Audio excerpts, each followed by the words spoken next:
Hey guys, tonight we begin with something special.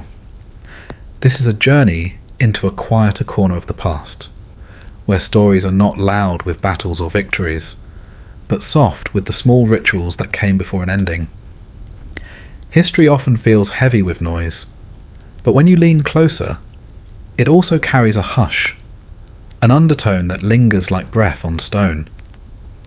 Before we step into tonight's story, take a moment to like this video and subscribe, so that these forgotten mysteries can drift a little farther, maybe even reaching others in your family who need a gentle way to fall asleep. And in the comments, tell me your location and the exact time you're watching this. It's always fascinating to see those tiny lights glowing on a map across the world, each one of you listening quietly, together, though apart. Now, let's settle in. Imagine a city at the height of its ambition, where the earth itself was asked to give shape to stone. Our story begins not with applause or spectacle, but with silence. An empty basin, drained of water, waiting to become something greater. The Colosseum did not appear suddenly, though to the people of Rome it must have felt as though it did. One season there was a lake, calm and artificial, reflecting the sun in a basin dug deep into the ground by an emperor who sought to please himself. Nero had wanted a palace that would shine brighter than the very city it consumed, and so he carved out a private lake to lie at the centre of his golden house. But that lake was drained, the gardens torn apart, and upon that scar of earth, something heavier than vanity began to rise. Stone by stone, ashlar by ashlar, block upon block, the arena was pulled from the dust, like a mountain being coaxed upward by the labour of thousands of nameless hands. Rome had always demanded spectacle, and a spectacle needed a stage. The earth beneath the future Colosseum trembled under the weight of quarry stones dragged from Tivoli, from Alban Hills, from the quarries that swallowed men and spat out only blocks of travertine. Wooden scaffolds clung to the sky, creaking like ribs of an unfinished beast, while masons, covered in dust, chiselled and cursed as the walls climbed higher. For 8 years, labourers, slaves, artisans, and engineers bent their lives into the shape of an ellipse. They would never own what they built, never sit within it as citizens, never taste the bread tossed from marble hands. They belonged to the stones, and the stones belonged to Rome. The air around the construction site was a cloud of lime dust, carried on the wind into the streets, coating the hair of children, sifting into the mouths of vendors, settling over temples and alleys alike. It was not a silent birth. The strikes of chisels echoed day and night, metal against rock, like a dull heartbeat of the city itself. Rome was already noisy, a city of carts and hawkers, but this noise was different. It was persistent, relentless, a sound that declared the future. The ground was unstable. Beneath the site, channels of water still seeped from where Nero's lake once glistened. The engineers, masters of hidden craft, laid foundations deeper than a man could stand, sinking layers of stone and concrete into the earth so that the arena would never bow to time. The Romans had a way of making permanence out of fragility. Their concrete, mixed from volcanic ash and river sand, set underwater like a secret held too tightly.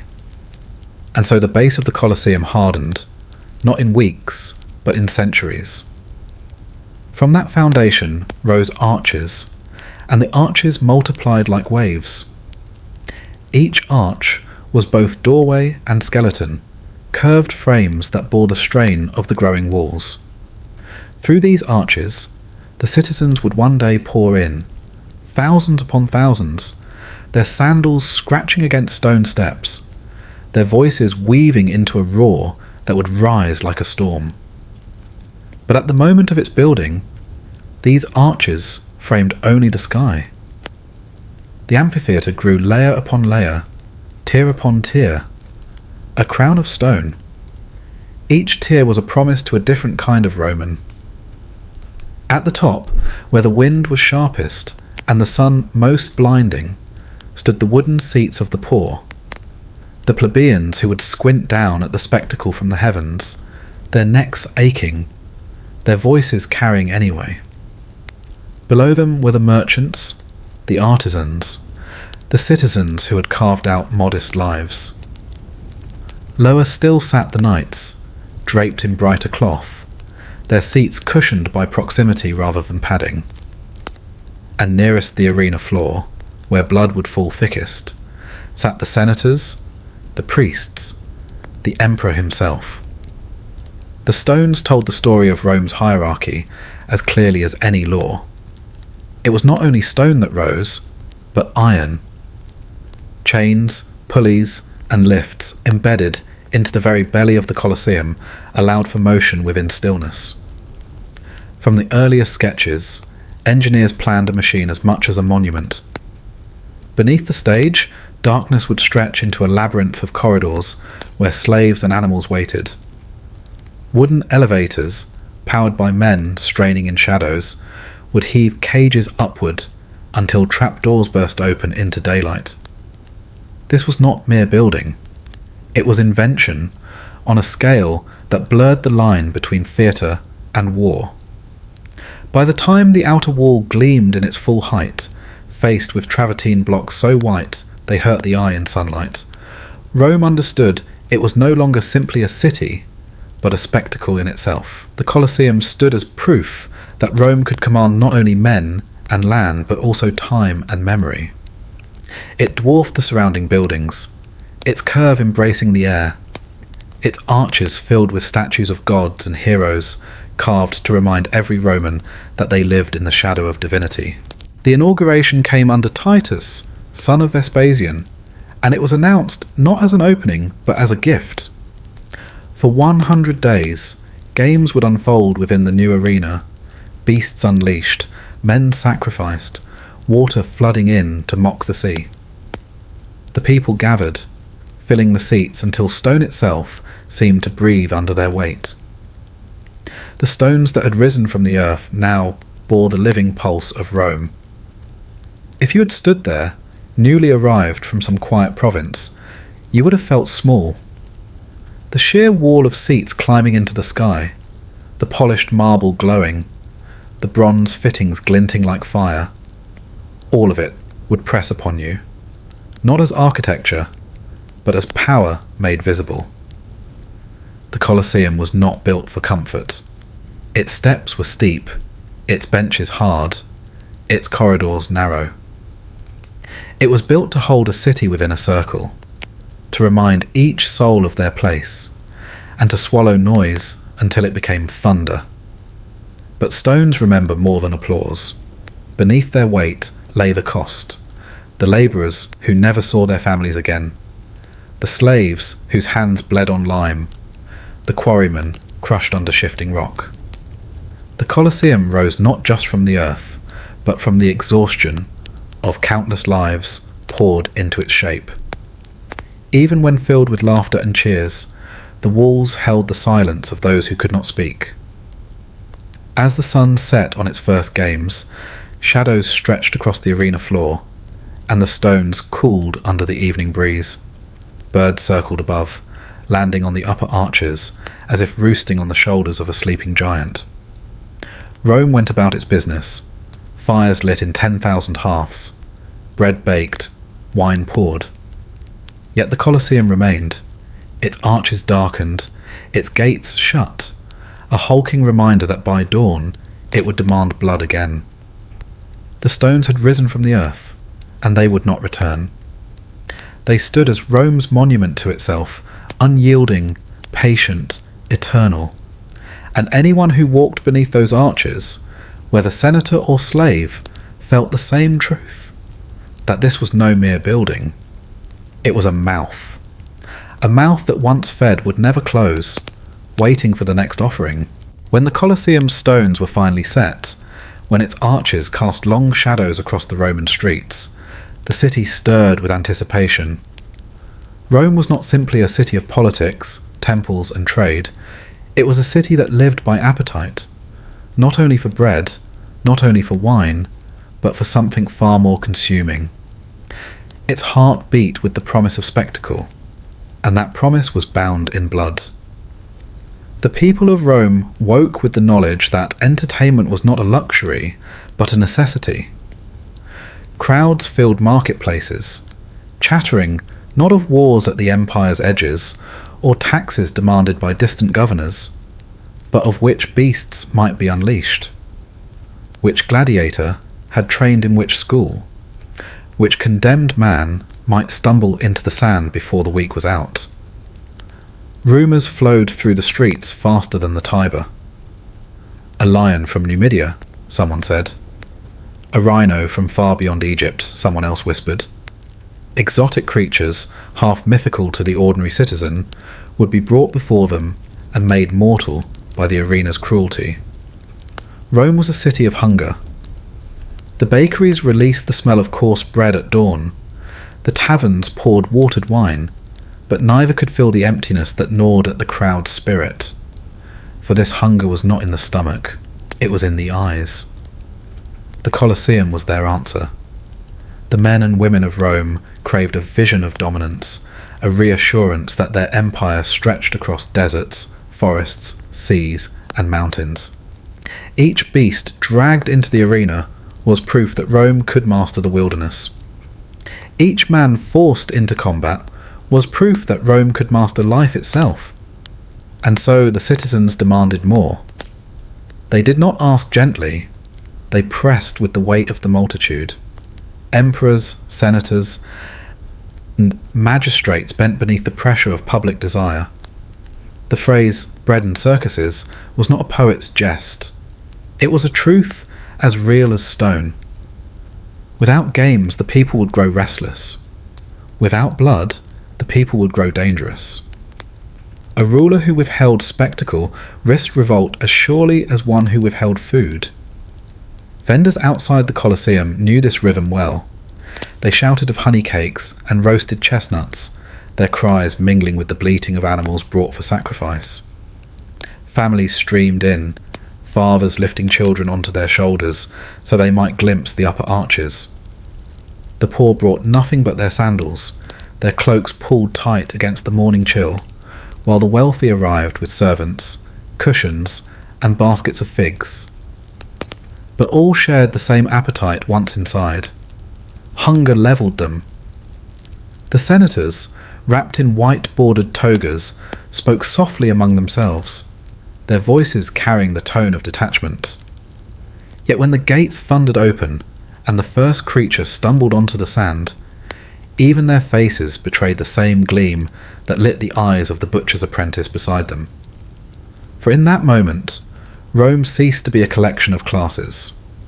It became one vast audience, a single body leaning forward, breathing in unison, craving the taste of what was about to unfold. The city's hunger was not hidden. It spilled into every conversation, coloured every day. A man might sell you oil at the market in the morning and tell you which gladiator he had wagered on by noon. A woman might weave linen in her home while humming the chant of a favourite fighter's name. Children played at combat in alleyways, striking one another with wooden sticks, their laughter echoing the cheers they had heard in the great arena. Rome itself seemed to rehearse for violence, as though every street was an extension of the Colosseum. To be part of such a city was to be swept into its appetite. Even if you had no stomach for violence, the current of desire carried you along. You might resist at first, turning your eyes from the spectacle, but the roar of 50,000 voices would drag your attention back. The sand itself became magnetic. The Colosseum was not built merely to display death. It was built to make hunger visible. And what a hunger it was! When beasts fell, the crowd cried for men. When men fought, the crowd cried for more men. A victory satisfied only for a moment. Then the need grew sharper. Rome consumed its games the way a fire consumes wood, quickly, ferociously, never leaving enough behind.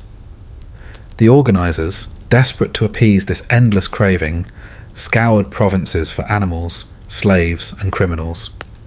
Traders grew rich delivering elephants across seas, lions across deserts, bears from cold mountains. Each new creature fed the city's longing. Each new death postponed dissatisfaction. The emperor understood this hunger better than any citizen. He stood at the centre of it, framed by marble, his gesture alone deciding life or death. To feed the people's appetite was to secure their loyalty. To deny them was to invite their wrath. And so emperors gave. Titus, Domitian, Trajan, each sought to outdo the last, flooding the arena, staging mock naval battles, executing hundreds in a single day. Rome's hunger was not gentle. It demanded excess. Even the stones of the Colosseum seemed to tremble beneath the weight of such desire. The arches did not hold only bodies. They held a pressure, a collective demand that never eased. And as the years passed, the city did not tire. Hunger became tradition.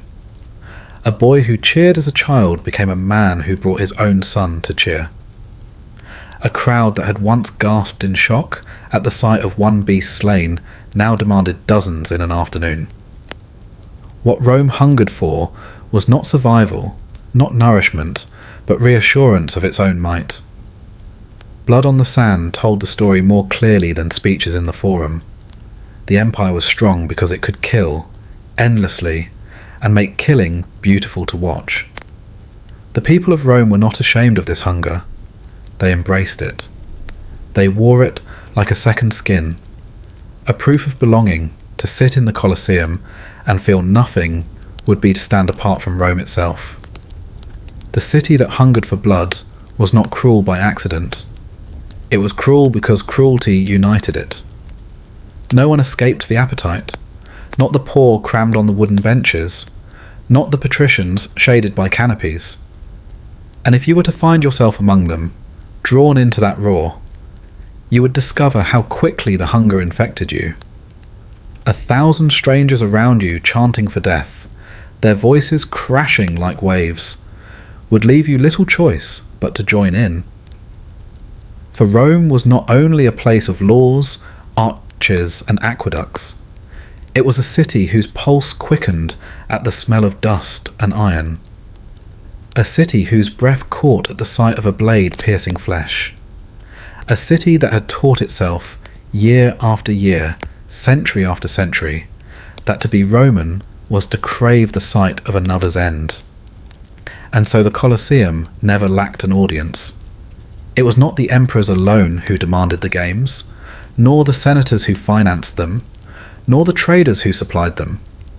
It was the city itself, vast and insatiable, pressing always for more.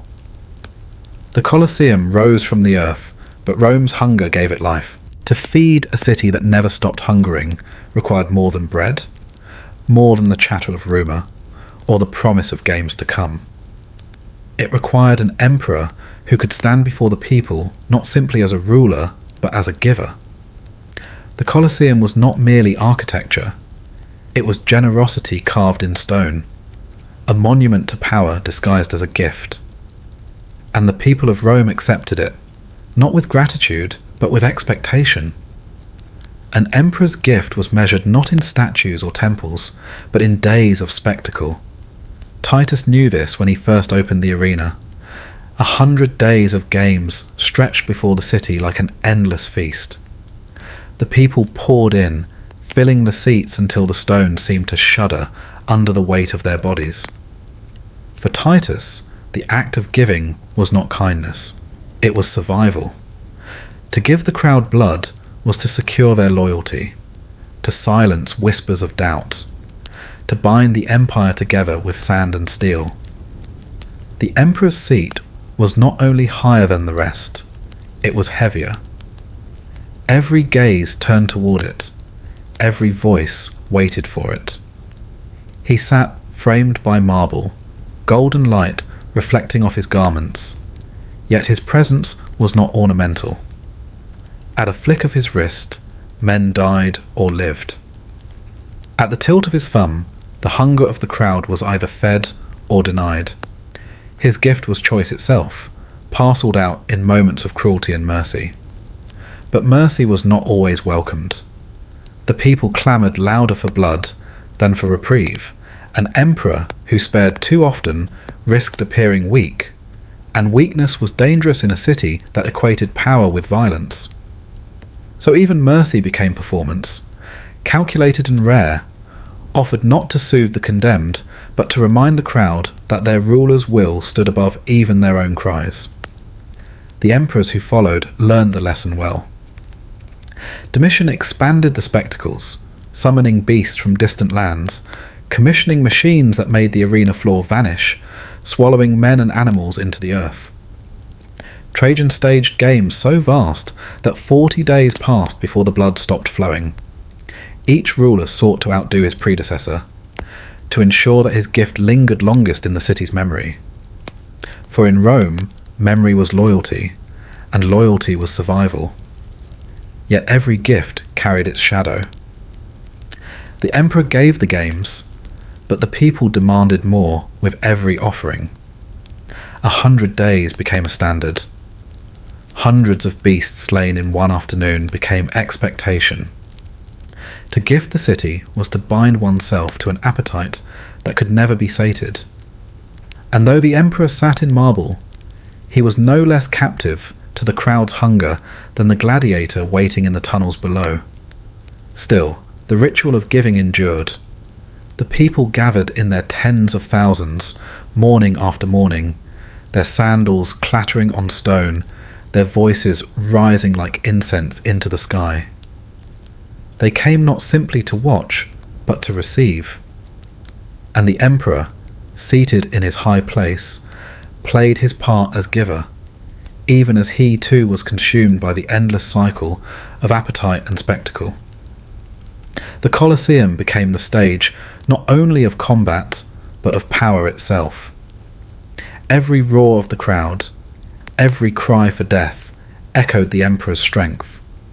His gift was not only the games, it was Rome itself reflected back at the people, a city convinced of its greatness because its ruler fed its hunger so completely. And so the games went on, day after day, decade after decade, the emperor's hand raised above the arena like the sun itself, a hand that gave, a hand that took, a hand that ensured the Colosseum never slept. Long before a sword was drawn, before claws scraped against the sand, the games began with sound. It was not a quiet anticipation. Rome was never quiet. From the moment dawn broke, the city throbbed with footsteps, carts, shouts, and the hiss of iron pulled across whetstones. By the time the sun rose above the tiled roofs, the Colosseum's arches already framed streams of citizens pushing inward. Men elbowed their way forward. Women clutched the hands of children. Slaves carried baskets of food and jars of watered wine. And above it all, a single sound gathered strength. The roar of the crowd, not yet fed, but already demanding. The roar was not a single voice. It was 1,000 layered breaths, laughter and curses, whistles and chants, boots pounding against stone steps. It echoed through the corridors, rising up the staircases, spilling into the oval space until the entire amphitheatre seemed to vibrate. The Colosseum had been built to carry this noise, its arches funneling sound into a storm that rose higher than the outer wall. If you were outside, approaching from the street, you would hear it before you saw the building. The city itself seemed to tremble as the voices merged into one unbroken tide. Seating was ordered, but order did not bring calm. The senators took their places closest to the arena, their eyes shaded by awnings stretched overhead. Behind them, the knights settled, their rings glinting in the sun.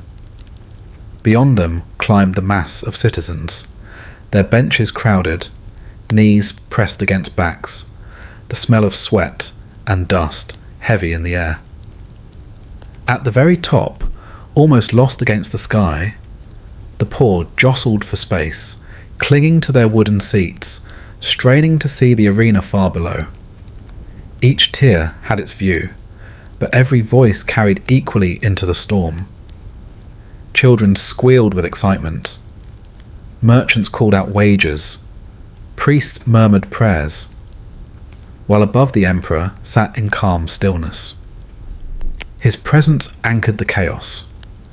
The people might rage with anticipation, but their eyes still flicked upward to the marble seat at the centre, waiting for the gesture that would set everything into motion. The emperor did not shout. He did not need to. The crowd's roar was his instrument, tuned and ready. And then came the moment before the gates opened, the pause where noise swelled into something unbearable. Beneath the arena floor, in the darkness of the hypogeum, beasts shifted in cages, chains clattered, men whispered hurried prayers. The slaves who worked the elevators strained at ropes, sweat dripping onto the packed earth. Down there, the roar sounded muffled, distant, like thunder from a storm you could not escape. The condemned pressed their foreheads against the wooden gates, listening, knowing the roar was not for them, but against them. Above, 50,000 voices demanded what the gates concealed. The anticipation became ritual. The crowd knew the rhythm, the sequence of delay, the drawn-out suspense. Trumpets blared, horns stretched the moment thin, drums rolled like approaching hooves. And the roar only grew, feeding on itself, louder with each heartbeat. Men stamped their sandals, women raised their hands, voices cracked from shouting, yet no one relented. The Colosseum seemed to swell with the sound, its very stones trembling as though the building itself longed for the release. For those within the arena's belly, the roar was suffocating. Gladiators stood in silence, gripping the hilts of weapons they had polished all night. Their mouths were dry, their stomachs twisted, but above them, the sound promised no sympathy. The roar demanded courage, demanded fear, demanded flesh. Even the animals sensed it. Lions paced, elephants shifted restlessly, wolves pressed against their cages, their ears flicking at the vibrations that rattled the air. And then, silence, sudden and sharp. The emperor rose. 50,000 voices fell still, held in a single breath.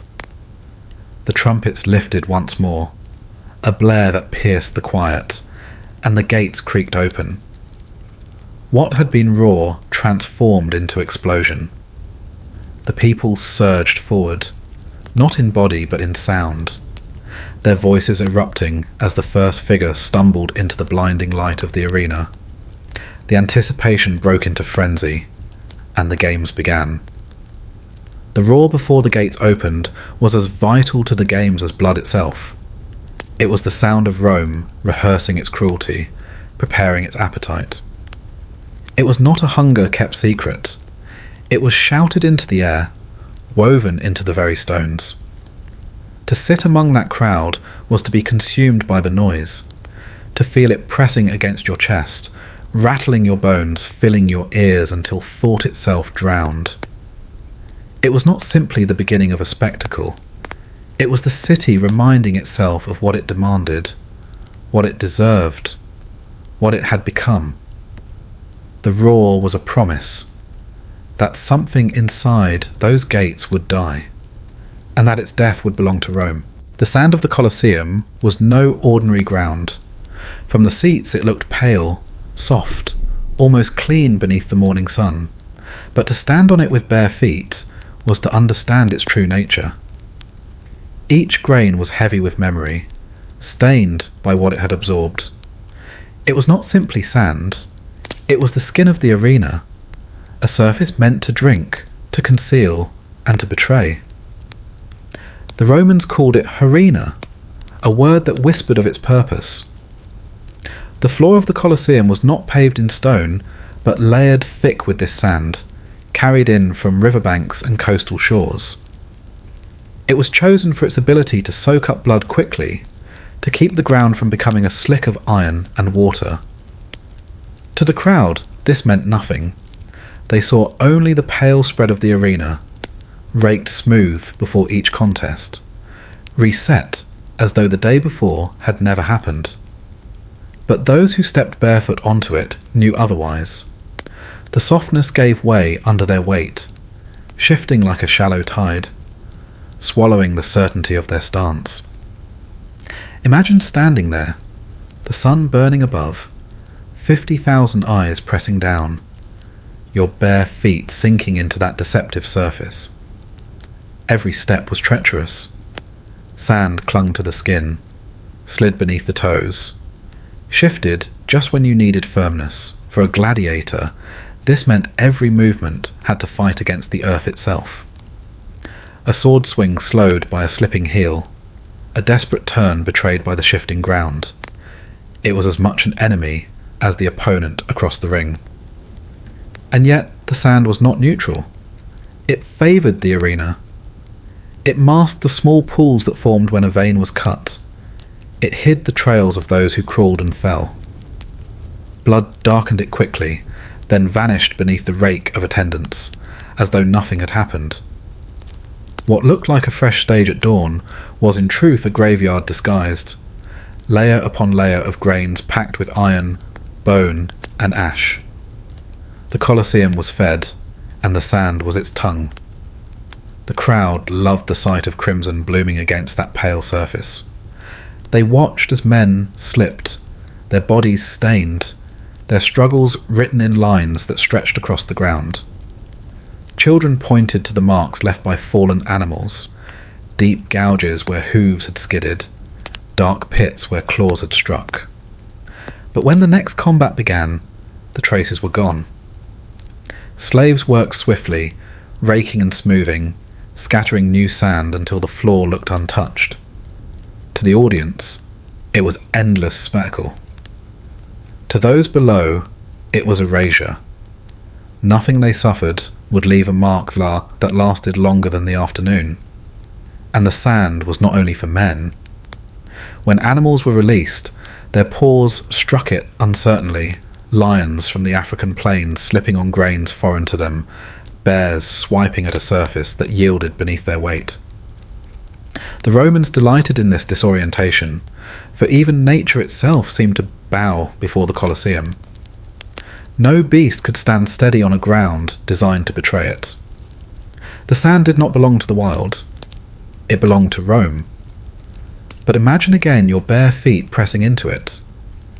You would feel the warmth, for the sand held the sun's heat mercilessly. By midday it burned, forcing gladiators to shift, forcing animals to stumble, forcing condemned men to dance unwillingly across its scalding surface. And yet the heat was not the worst of it. Beneath the top layer, the grains clumped together, sticky with what they had absorbed. Each step carried the faint stench of iron and rot, masked to the audience by distance, but undeniable to anyone breathing so close to the ground. For those condemned, standing barefoot on that sand was the true beginning of punishment. The gates might have been the threshold, the roar the announcement, but it was the feel of the arena floor beneath their soles that told them their lives had been stripped away. Sand shifted when you tried to plant yourself, refused to hold you steady, made you stumble just enough to fall when you could not afford it. Death was written in those tiny betrayals. The attendants who maintained it worked tirelessly, though no one in the seats thought of them. They raked between contests, carted in fresh sacks, smoothed and scattered as though they were preparing a garden rather than a grave. Yet their task was vital. Without them, the arena would drown in its own excess. The sand was not decoration. It was function, a machine of concealment, a surface designed to let cruelty continue without pause. And cruelty continued. When the crowd roared for executions, the condemned felt the sand cling to their knees as they fell. When gladiators battled, their sandals kicked up clouds that stuck to sweat, dusting their bodies as though the arena itself claimed them grain by grain. When animals thrashed, their claws tore furrows, each mark quickly erased so the ground could welcome the next. The sand remembered, but silently. The Colosseum was never truly clean, for no amount of raking could strip away what the earth had already absorbed. The sand beneath your bare feet was layered history, the remains of yesterday pressed down by the weight of today. It was Rome's appetite made tangible, a floor that devoured endlessly but never filled. And you, if you found yourself there, barefoot and unprotected, you would not last long. Not because of the swords or the claws or the eyes of 50,000, but because the ground itself refused you. You would slip where you needed balance, burn where you needed relief, stumble where you needed speed. The sand was not a stage for your survival. It was a stage for your end. So the games continued, day after day, year after year, the sand always renewed, always thirsty, always waiting. To the crowd, it was pale and pure. To those who stepped upon it, it was treachery. And to Rome, it was necessity, the surface upon which the city's hunger was satisfied, where cruelty found its footing, and where life ended without leaving a trace. The Colosseum demanded blood, and the sand beneath your bare feet was how it drank. Beneath the sand where men fought and bled, there were chambers hidden in shadow. Long corridors, narrow cells, the smell of hay mixed with musk and damp. This was where the beasts waited. Lions from the savannah, bears from the forests of the north, leopards pulled from the mountains, elephants dragged from distant plains. Rome gathered them all, an empire's harvest of living creatures. They did not belong here, yet they were kept in silence below, restless in darkness, until the day came when they were drawn upward into light. The Colosseum was not simply a theatre of men. It was a stage for nature itself, captured and twisted into Rome's service. The animals were Rome's trophies, proof that its reach extended beyond oceans and deserts. To summon a lion from Africa or a rhinoceros from India was to remind the crowd that there was no corner of the earth beyond Rome's grasp. And so the amphitheatre became a mirror of empire, its sand reflecting not only human struggle, but the vastness of conquered lands. But for the beasts themselves, the journey was torment. They were torn from familiar landscapes, dragged across seas in cramped cages, starved into submission, beaten until they learned to move when ordered. By the time they reached the Colosseum, their strength remained, but their freedom was gone. They waited in the Hypogeum, the underground network of cages and tunnels beneath the arena. There was no light, only the drip of water, the shuffle of chains, the deep growls that echoed from unseen throats. A lion might press against the bars, its eyes glowing faintly in the gloom, while an elephant swayed its head in endless rhythm, chained so tightly it could not turn. Above, the crowd never thought of this darkness. They sat in sunlit seats, fanning themselves, laughing, sipping wine, awaiting the moment when the gates would open and beasts would leap forth. For them, the animals arrived as if by magic, suddenly present, suddenly dangerous, summoned like actors onto a stage. The engineering of the Colosseum allowed this illusion. Wooden elevators, worked by dozens of slaves, lifted cages through trapdoors hidden in the floor. At the signal, the gates clanged open, and the beast was thrust into daylight, blinded, enraged, forced to face a world it had never known. Imagine the moment. The door slams upward, sunlight pours in, and a lion that has spent weeks in darkness stumbles forward. Its eyes squint. Its paws strike sand that burns hot against its pads. Around it, 50,000 voices explode into thunder. The animal roars, not only from fury, but from confusion. It has been dragged from silence into chaos, from night into day.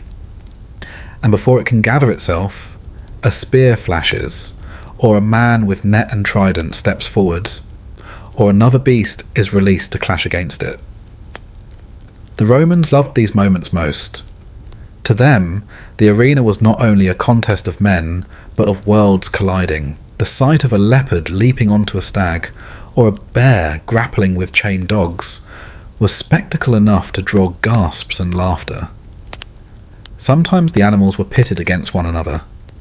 Their instincts turned into performance. Other times they were set upon condemned men, prisoners left defenceless as teeth and claws tore them down. The sand beneath trembled with their struggles, blood soaking into grains that had already absorbed so much. To stand there, where beasts were led into light, was to feel the scale of Rome's cruelty. These animals had not come willingly. They had been transported like spoils of war, displayed like living monuments to conquest. They were not symbols of wild freedom, but captives forced to entertain. The crowd marvelled at their beauty, their strength, their terror, but never questioned their suffering. To the Romans, an elephant's collapse or a lion's death was proof of human dominion. The empire did not merely rule men, it ruled nature. And yet the spectacle carried danger. Sometimes a beast broke free of its handlers, charging into the crowd, leaping at the very barriers that kept the audience safe. Panic swept through the stands, noble senators scrambling like children, guards rushing to strike the animal down.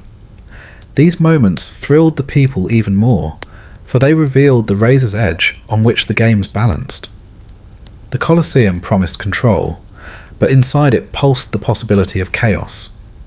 Every time the gates opened, there was risk that the wild would spill beyond its boundaries. But the animals never escaped for long. Spears pierced hides, blades struck necks, nets entangled paws, and soon the sand was stained again. Slaves dragged carcasses away, their bodies so heavy it took teams of men to move them. Fresh sand was scattered, the ground smoothed, and the next contest prepared. To the crowd, it was seamless. To those who fought and those who fell, it was endless. Beneath the ground, more cages rattled. The beasts, yet unseen, paced restlessly, their ears twitching at the echoes above. They too would be brought upwards, one after another, into the blaze of light, into the roar of 50,000 throats, into the certainty of death. No matter how many were slain, more arrived from distant provinces. The empire's appetite was insatiable, and the Colosseum was its mouth. If you were there, standing on that sand when the gates opened, the terror would not come only from the sight of an approaching beast, but from the knowledge that you were trapped in its world. A lion, disoriented yet furious, would fix its eyes on you, and in that moment you would feel the reversal of power. The crowd above roared for entertainment, but to you there was only silence, the silence of your breath, your heartbeat, the space shrinking between yourself and a creature that had been dragged from its home to kill or die on command. Where beasts were led into light, survival was scarce. Men perished, animals perished, the sand consumed all. Rome cheered, never tired of the display, never satisfied with what it saw, and each time the gates opened, the world beyond Rome, its plains, its forests, its deserts, was dragged into that arena, reshaped and destroyed for pleasure. The Colosseum became a globe in miniature, but one ruled by cruelty, where even nature bowed to the hunger of an empire. And when the spectacle ended, the light dimmed again. The gates closed, The cages rattled below, and the next victims, whether man or beast, waited in darkness. The arena above remained bright, but beneath, the shadows thickened, and the cycle prepared to begin once more. The senses betray you long before the blade does. Even before the gates thunder open, before the beast lunges or the gladiator advances. There is the air itself, thick, heavy, impossible to escape. It clings to your throat, sticks to the back of your tongue, sinks into your lungs until every breath reminds you of where you stand. The Colosseum's true weight was not only in its walls or its crowds, but in what filled its emptiness, the mingling of iron and dust. Iron was everywhere, not only in the weapons, swords, tridents, spears, but in the blood they released. Once spilled, it carried its own scent, sharp, metallic, unmistakable. Even the faintest drop on skin seemed to radiate, a constant reminder of wounds you had yet to feel. The smell gathered in layers, day after day, seeping into the sand that was supposed to cover it, clinging to the wood of the benches, mixing with sweat and smoke. Those who sat in the cheap seats high above might only catch it faintly, carried on the breeze. But down on the arena floor, it was suffocating. Every inhale carried the taste of blood already shed. Dust did not wait. The sand, constantly disturbed, lifted with every step, every stumble, every fall. Clouds of it rose and hung in the air, catching sunlight, settling on lips, in eyelashes, across sweaty brows. It coated throats until each breath rasped. When bodies hit the ground, the dust leapt upward in plumes, mingling with blood, creating a haze that blurred vision. Spectacle was not only what was seen, but what was endured, and the very air of the Colosseum became part of the fight. The two mingled into something unforgettable. The metallic tang of iron cut through the dry grit of dust, a mixture that marked the place as surely as the roar of the crowd or the curve of the arches. No other corner of Rome smelled like this. Markets carried the scent of olives and fish, temples the smoke of incense, streets the stench of waste and animals. Only here, within the walls of the amphitheatre, did the empire condense itself into a perfume of violence. For those forced to enter, the smell was a weapon in itself. It unsettled, distracted, reminded. A prisoner pushed into the light would know before a blow was struck that blood had already been spilled here, that the ground beneath him was saturated with it, that he was walking into a place where bodies broke daily. Gladiators, even those accustomed to battle, carried it in their memories. The scent clung to their hair, their clothes, their scars. To walk through Rome after a day in the arena was to carry the Colosseum invisibly with you, strangers wrinkling their noses as you passed, though they did not name what they smelled. The crowd, too, was touched by it. At first, those seated near the arena floor might wrinkle their noses, uncomfortable with the sharp tang. But as the hours stretched on, the line blurred, they grew accustomed, then expectant, then hungry. The smell of iron was not repulsive. It became part of the pleasure. It told them that the games were real, that blood had been spilled, that death was not performance but fact. Dust filled their lungs, made them cough, yet they laughed, for it meant the ground was alive with struggle. Slaves bore the worst of it. They raked the sand, scattered fresh layers, dragged bodies and carcasses away, all while breathing deeply of air saturated with decay. The scent never left them. At night, when the stands were empty and the moonlight fell through broken arches, the Colosseum still reeked of iron and dust. Those forced to clean it moved through haze and silence, their footsteps muffled, their throats raw, their arms red to the elbows. For them, the arena was never spectacle, only labour. Yet even in cruelty, Rome admired its own detail. Writers spoke of the dust swirling like smoke above the games, of the perfume of blood as if it were incense. They did not shrink from it, they praised it, as though even the air was proof of Rome's grandeur. The Colosseum did not only hold bodies, it filled lungs, marked tongues, scarred senses. To step inside was to breathe Rome's power directly, and it lingered. Once inhaled, it was not easily forgotten. The metallic taste stayed at the back of the mouth. The grit of sand crunched between teeth. The irritation clung in the nose. Those who lived through a day in the Colosseum carried it long after they left. To eat bread afterward was to taste iron still. To drink water was to feel dust stirring again in the throat. The air made escape impossible. Survival in such a place was not measured only in strength of arm or quickness of foot, but in endurance of the senses.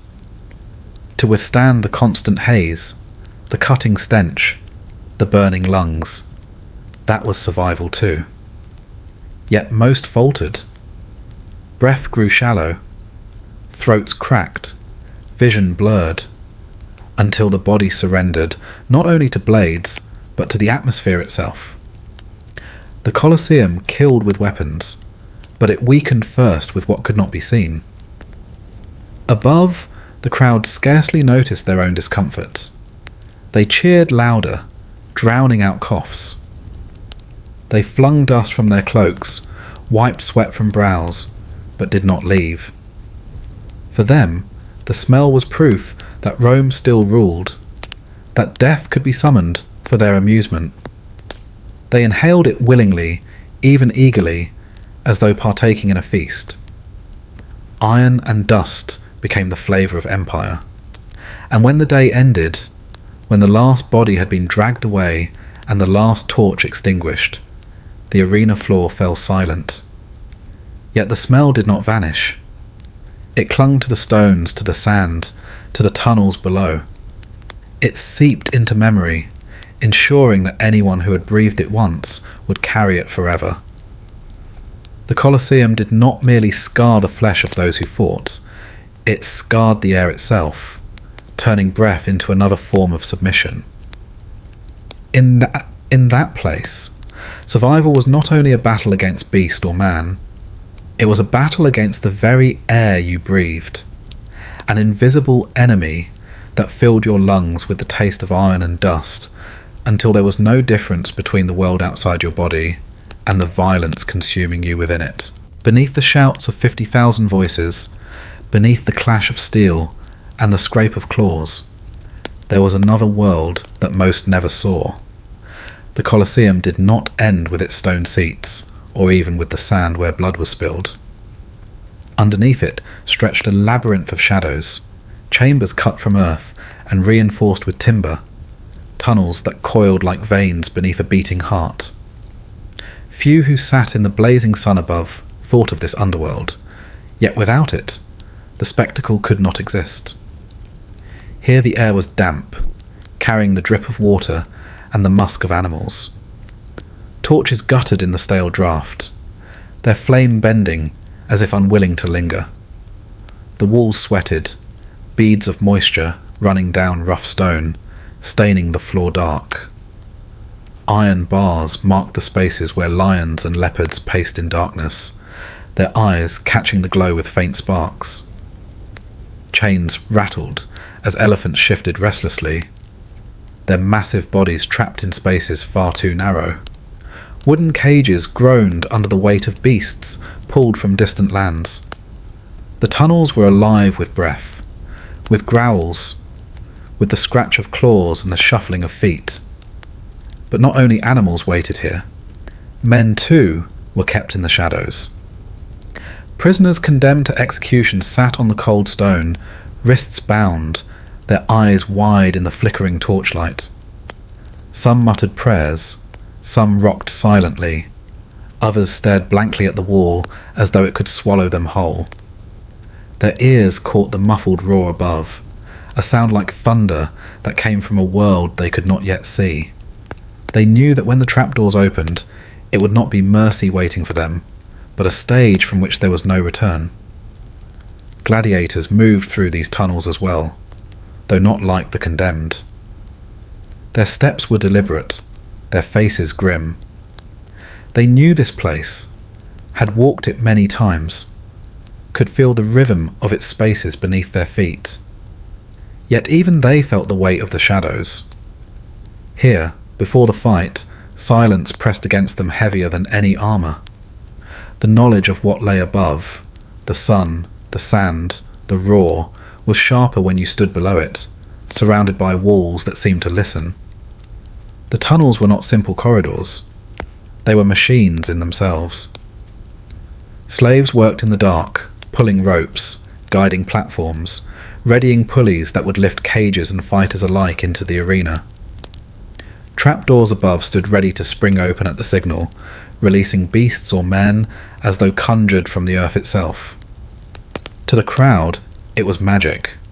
To those below, it was labour, sweat and danger. A misstep could crush a man, a snapped rope could maim, and still the work continued, hidden from the eyes of Rome. In these shadows, time was difficult to measure. Sunlight never reached here. The games lasted hours, yet underground it could feel eternal. The muffled cheers rose and fell like waves, carrying no meaning, only pressure. The scent of iron seeped downward, mingling with the musk of animals and the damp of stone. To breathe here was to taste fear, sweat, and inevitability. For the condemned, the waiting was worse than the moment itself. Each sound above, the crowd gasping, the trumpet sounding, the crack of whips, echoed down into the tunnels, reminders that the world was moving without them. They waited for the footsteps of guards, the sudden command, the pull of hands that would drag them toward the platforms. Some resisted, clinging to stone until they were beaten loose. Others went quietly, as though the darkness had already drained the will from them. The tunnels also carried their own secrets. Here, men whispered of rigged contests, of bribes paid to decide outcomes, of gladiators promised life in exchange for a certain fall. Here, animals were prodded and starved to ensure their fury when released.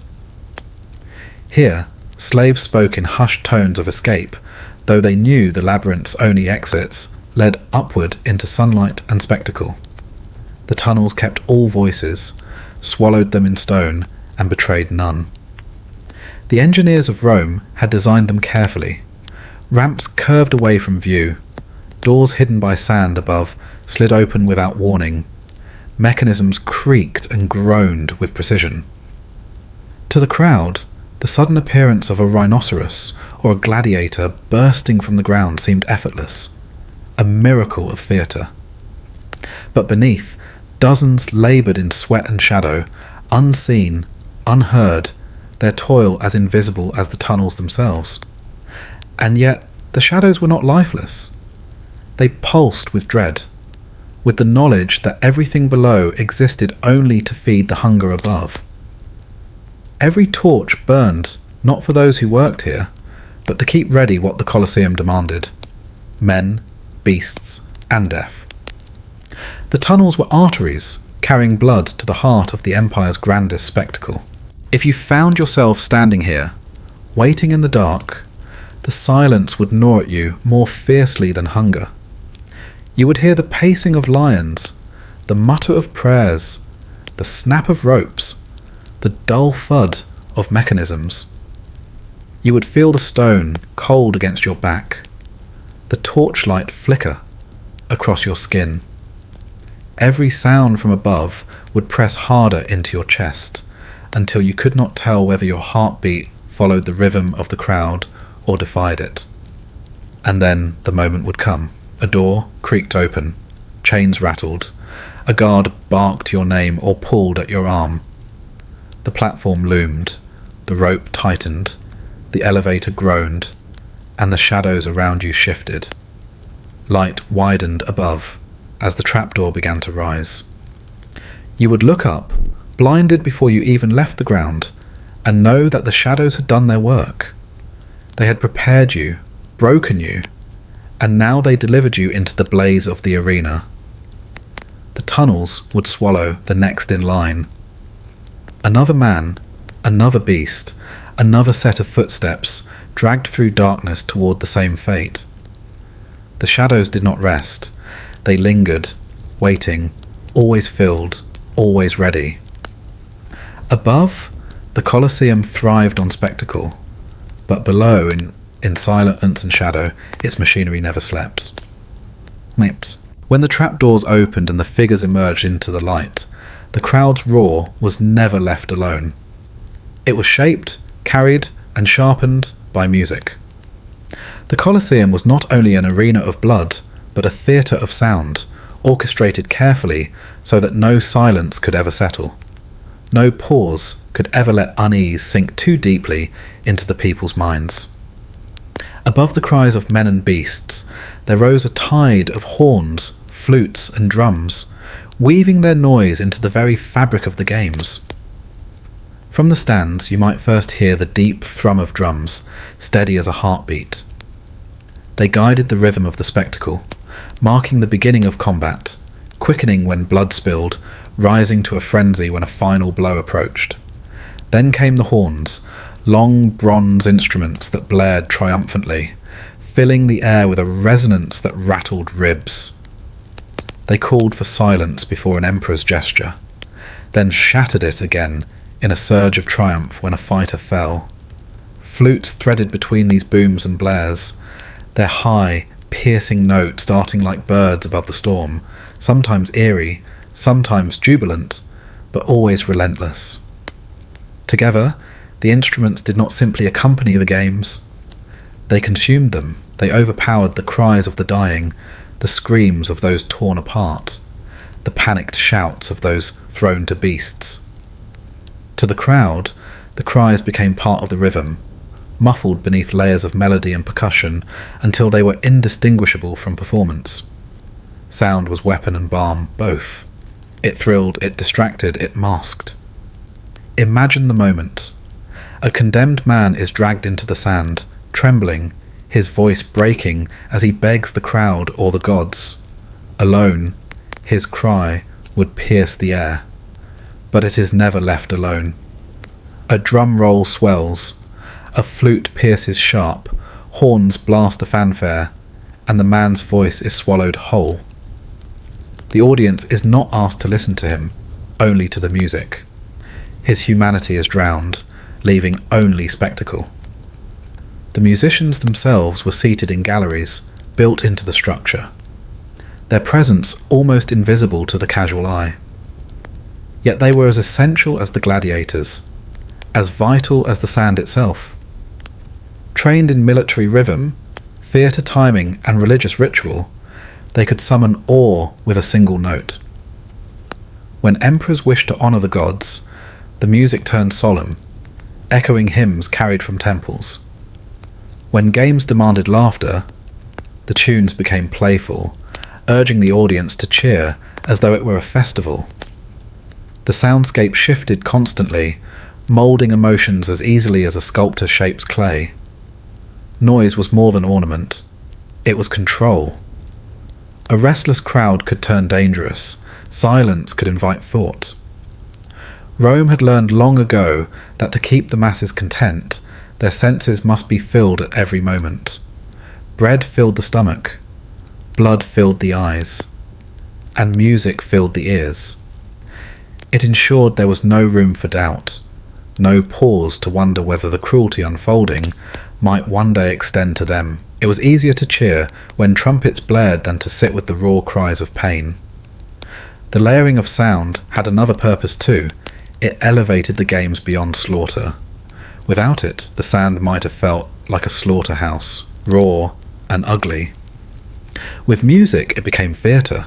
The condemned did not simply die. They were given a soundtrack. A gladiator's fall was not an accident of combat. It was framed as climax, as if written into a score. The Colosseum was a stage, and the musicians wrote its invisible script in sound. Even the animals were not spared this shaping of atmosphere. When cages opened and lions leapt forth, horns split the air, commanding awe rather than pity. When elephants were driven into combat, drums thundered like their footsteps, turning them into living percussion. The creatures became part of the rhythm, their natural cries and bellows swallowed into orchestration. But if you were there, sitting close enough to see the sand clump with blood, the sound would be overwhelming. The noise would pour into you until your own heartbeat felt like it no longer belonged to you. The drums would press against your ribs, the horns would rattle in your teeth, the flutes would dance maddeningly in your ears. And beneath it all, faint but unyielding, you might still catch a cry, thin, broken, struggling to rise against the tide of instruments. It would last only a second before being smothered again. The Romans knew this balance well. To give too much silence would risk the crowd hearing too much of the truth. To make the music too loud would render the combat meaningless, swallowed entirely. Instead, it was woven so that pain and performance mingled, one never fully obscuring the other, but always tilting toward spectacle. The suffering was never hidden, only framed, gilded with sound, so that it became entertainment instead of horror. For those below, the gladiators, the condemned, the slaves forced to labour in the tunnels, the music was a crueler reminder. They heard it muffled before entering, felt it sharpen as the gates opened. For them, each horn blast marked a narrowing of their time. Each drumbeat marched them closer to death. Each flute note mocked the frailty of their last words.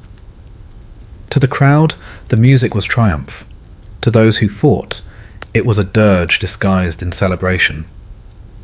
If you sat there among the Romans, lulled by rhythm, intoxicated by sound, you might never realize how much it concealed. The arena was designed to command all senses, and the music was its most insidious weapon. It reached every ear, filled every breath, drowned every doubt. The cries of the dying were never meant to be heard clearly, never meant to linger naked in the air. They were always wrapped, disguised, buried beneath layers of sound, until even death seemed like part of a song. And so the Colosseum thundered not just with violence, but with music. Every spectacle was scored, every act of cruelty accompanied. Noise was constant, unrelenting, overwhelming, so that the people of Rome might leave with memories, not of human cries, but of triumphant melodies. In the end, it was not silence that haunted the Colosseum. It was the music, the endless music, that made even the worst of horrors sound almost like celebration. The moment you stepped onto the sand, every certainty you carried was tested. Armour glinted under the sun. Shields were gripped tight, and eyes scanned the arena, expecting nothing but battle. The crowd roared, the music thundered, and the heat of the midday sun pressed down like judgment itself. In your hand, you held a weapon, or what you believed to be a weapon. Its wood felt solid, its grip familiar, yet it was a lie. Wooden swords were often issued to prisoners and untrained gladiators, a simulacrum of defence that promised safety but could not deliver it. To hold a wooden sword was to hold the illusion of power. It allowed you to move, to strike, to raise your arm in defiance, yet every thrust carried no force against true steel. Against trained fighters, or beasts whose claws and teeth were real, the weapon was nothing more than a joke written in wood, a promise that would snap under the first test of reality. For the crowd, this was theatre. For you, it was peril wrapped in a veneer of hope. The distribution of weapons was deliberate. The organisers of the games understood that survival was as much about perception as skill. Gladiators, who were seasoned, celebrated, and expensive, were given iron or steel blades. Those who were condemned or bought cheaply received wood. The illusion was cruelly complete. The wooden sword looked no different at a glance. and the new gladiator's confidence often rose with the false sense of parity. But once the clash began, the truth revealed itself in splinters, bruises, and blood. You would strike at your opponent, swinging with all the strength of a desperate man. The wooden blade met real steel, and the snap or the harmless thud brought sudden awareness. The other fighter did not falter. Your thrust had passed harmlessly through the air. And while the crowd cheered, you understood that this was not sport, not even a contest. It was a lesson in futility, a demonstration that power was granted, not earned.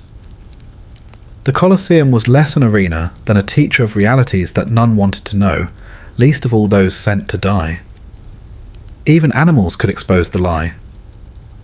Lions and leopards did not care whether a sword was wood or steel. They struck with teeth and claw, ripping through defences that were no match for instinct and muscle. The moment a beast lunged, the illusion of a weapon evaporated.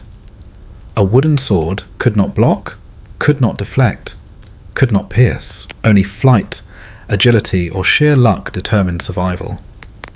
And the crowd, ever hungry for drama, applauded the inevitable failings, never pausing to notice that the wooden swords were lies, instruments of theatre and terror rather than tools of justice.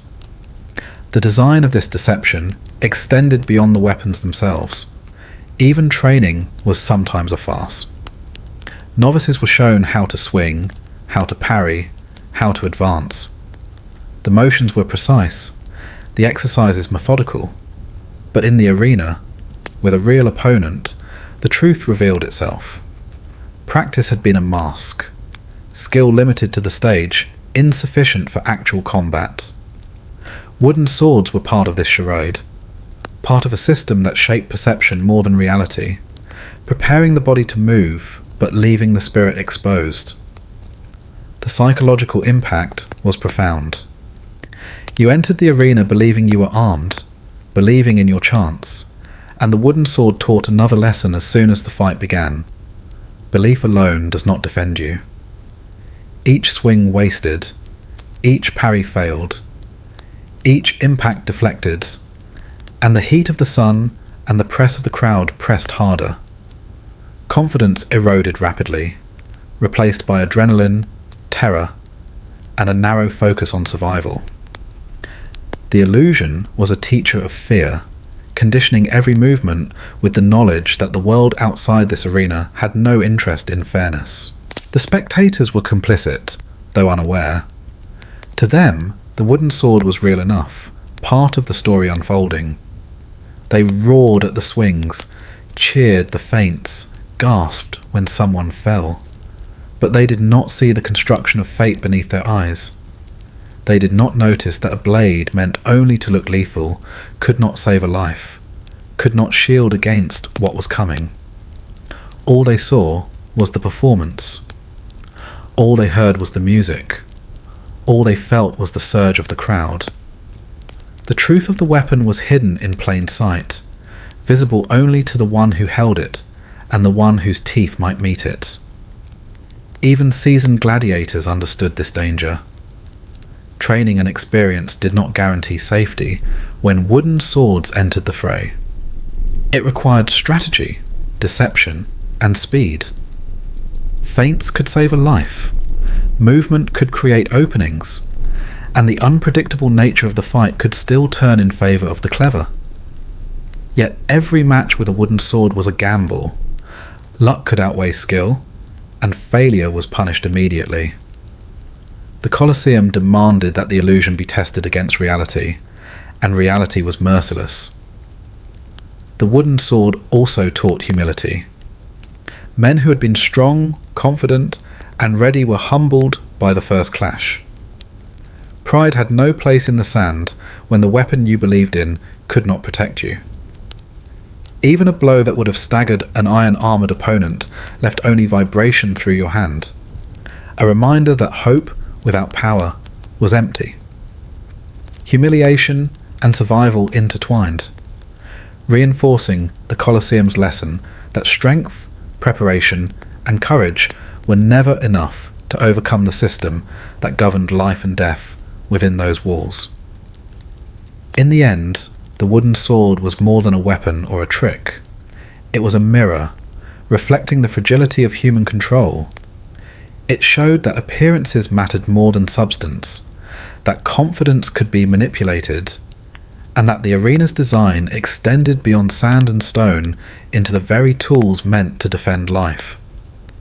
Every splintered strike, every failed parry, every futile thrust was a note in the symphony of terror, harmonizing with the roar of the crowd, the music of the trumpets, and the cries that no one could fully hear. And when the match ended, whether by death or by exhaustion, the wooden sword remained. It was discarded, its lessons imprinted on the mind and body of the gladiator who had wielded it, a silent witness to the cruelty and cunning that shaped every spectacle in the Colosseum. The audience moved on, the next act began, and the sand absorbed the traces of struggle, while the lie of the weapon lingered in memory, as lethal in its deception as the steel that would follow. When you stand in the sand, the world becomes a blur of motion, sun, and steel, and yet some of the most unsettling truths are not in what you see, but in what you cannot. Faces disappear behind bronze helmets, identities vanish beneath curved visors, and every expression is masked in polished metal. The gladiator who charges toward you may be familiar only by posture, by movement, by the way his weapon arcs through the air. But the human beneath remains unknowable, hidden, transformed into something larger than mortal fear, an instrument of the arena. The helmets were carefully crafted, designed to intimidate as much as to protect. Each bore a signature flourish, a crest of horsehair dyed crimson, intricate engravings of mythological beasts, or stylized visages meant to terrify. The bronze gleamed under the sun, reflecting the sand and the crowd in warped, frightening ways. Eyes, the only visible windows, appeared as slits, thin lines that seemed to hold neither warmth nor mercy. You might see a glimmer of intent, a flash of thought, but the rest of the face was sealed, leaving only speculation. Every tilt of the head, every thrust, every swing became both a movement and a mystery. For the gladiators, helmets were a double-edged sword. They offered protection against strikes and the sun's relentless glare, but they also separated them from each other and from their own instincts. Peripheral vision narrowed, sounds became muffled, heat built relentlessly beneath the metal. Sweat ran unchecked, soaked tunics clung to skin, and the constant weight reminded the wearer of every moment spent within the arena. It was armour and cage combined, both concealing and confining. The mask-like quality of the helmet also shaped the spectacle. From the stands, the audience could not distinguish one man from another, reducing individuals to symbols of skill, fear, or valour. A tilt of a visor became defiance, a lift of a helm became challenge, and a fallen helmet became ultimate defeat. The crowd did not see the person beneath. They saw the story, and the story required faces to vanish. In the Colosseum, identity was expendable, narrative was all that remained. Even among allies, the helmet created distance. Gladiators who trained together, who shared meals, who knew each other's scars and laughter, found themselves estranged once visors were lowered. Recognition depended on gait, stance, and subtle signals hidden beneath motion. Friendship and familiarity were replaced by caution, calculation, and the silent awareness that the man in bronze across from you could strike without hesitation. Trust was tested not only by circumstance, but by the literal obscuring of one's humanity. Helmets also carried ritual and symbolism. Some were adorned to represent gods or legendary heroes, turning each combatant into a moving relic of myth. Lions or eagles, war gods, or avenging spirits. They were more than men in these helmets. They were conduits for stories, living embodiments of empire and legend. To strike such a figure was to assault history itself, or at least its theatrical projection. The audience's delight intensified when the gleaming bronze shone under sunlight, for the helmet made the wearer less human, more epic, more dangerous. For prisoners and newcomers, the helmet was terrifying. It obscured the intent of the one swinging it, made the world suddenly unpredictable. You could not read a glance or a grimace. Every move became a cipher. The weight of uncertainty pressed as heavily as the metal on the skull. Every approach, every step, every parry demanded heightened awareness, for the mind could no longer rely on the familiar cues of human expression. A nod or a smile might have offered a moment of hesitation, a chance to anticipate. Behind bronze, there was only motion and consequence. Even death became depersonalized beneath a helmet. When a combatant fell, the visor might be the last trace of a human face, twisted or serene, but unreadable. The crowd would cheer or groan, and the sand absorbed the body, but the anonymity of the bronze shielded them from pity. Death became spectacle more than tragedy, a lesson for the audience and a warning for those who remained. The very act of concealing a face taught that life in the arena was subordinate to performance, and that survival depended on navigating both reality and illusion. The helmets, like the weapons, were part of a larger design. They disciplined the senses, controlled perception, and amplified fear. Bronze was unyielding, cold, and reflective, a physical barrier that enforced the psychological reality of the arena. The clang of metal against metal echoed more sharply through the hollow visor, every strike resonating through head and chest alike. Sweat pooled, vision narrowed, and yet every tilt and pivot required careful calculation. One wrong movement, and the human inside became irrelevant, the bronze only a tomb. Beneath the metal, the gladiators' faces were alive with thought, fear, and strategy, though no one above could see it. Every line of muscle, every contraction, every moment of hesitation or resolve occurred under layers of bronze. The helmet made men statues and demons, heroes and monsters, while they remained as fragile as any condemned prisoner awaiting the gates. It elevated them for the spectacle, but it also isolated them completely. Survival required adapting not only to combat, but to the constant, constricting weight of concealment. And the audience never paused to consider what lay beneath. They witnessed the gleaming crests, the glint of polished bronze, the curve of steel and wood, and understood only the story told in motion. They knew neither sweat nor panic, neither strain nor heat. The anonymity allowed the Colosseum to function, to entertain, to consume, for a hidden truth remained. Behind every helmet was a human being, fighting not just for victory, but to endure the isolation imposed by the very armour meant to protect. In the end, faces hidden behind bronze helmets became symbols of the arena itself, terrifying, inscrutable, unyielding. They reminded every participant that identity could be masked, that courage and fear were entwined in metal, that life could be measured not by expression, but by survival beneath the weight of steel and sun. Every swing, every step, every fall was magnified by the absence of the human face, creating an atmosphere where heroism, terror, and mortality were indistinguishable. The sand had already been stained, the blood partially dried, when a sudden shift beneath your feet could change everything. The Colosseum was more than stone, more than sand, more than the clash of man and beast.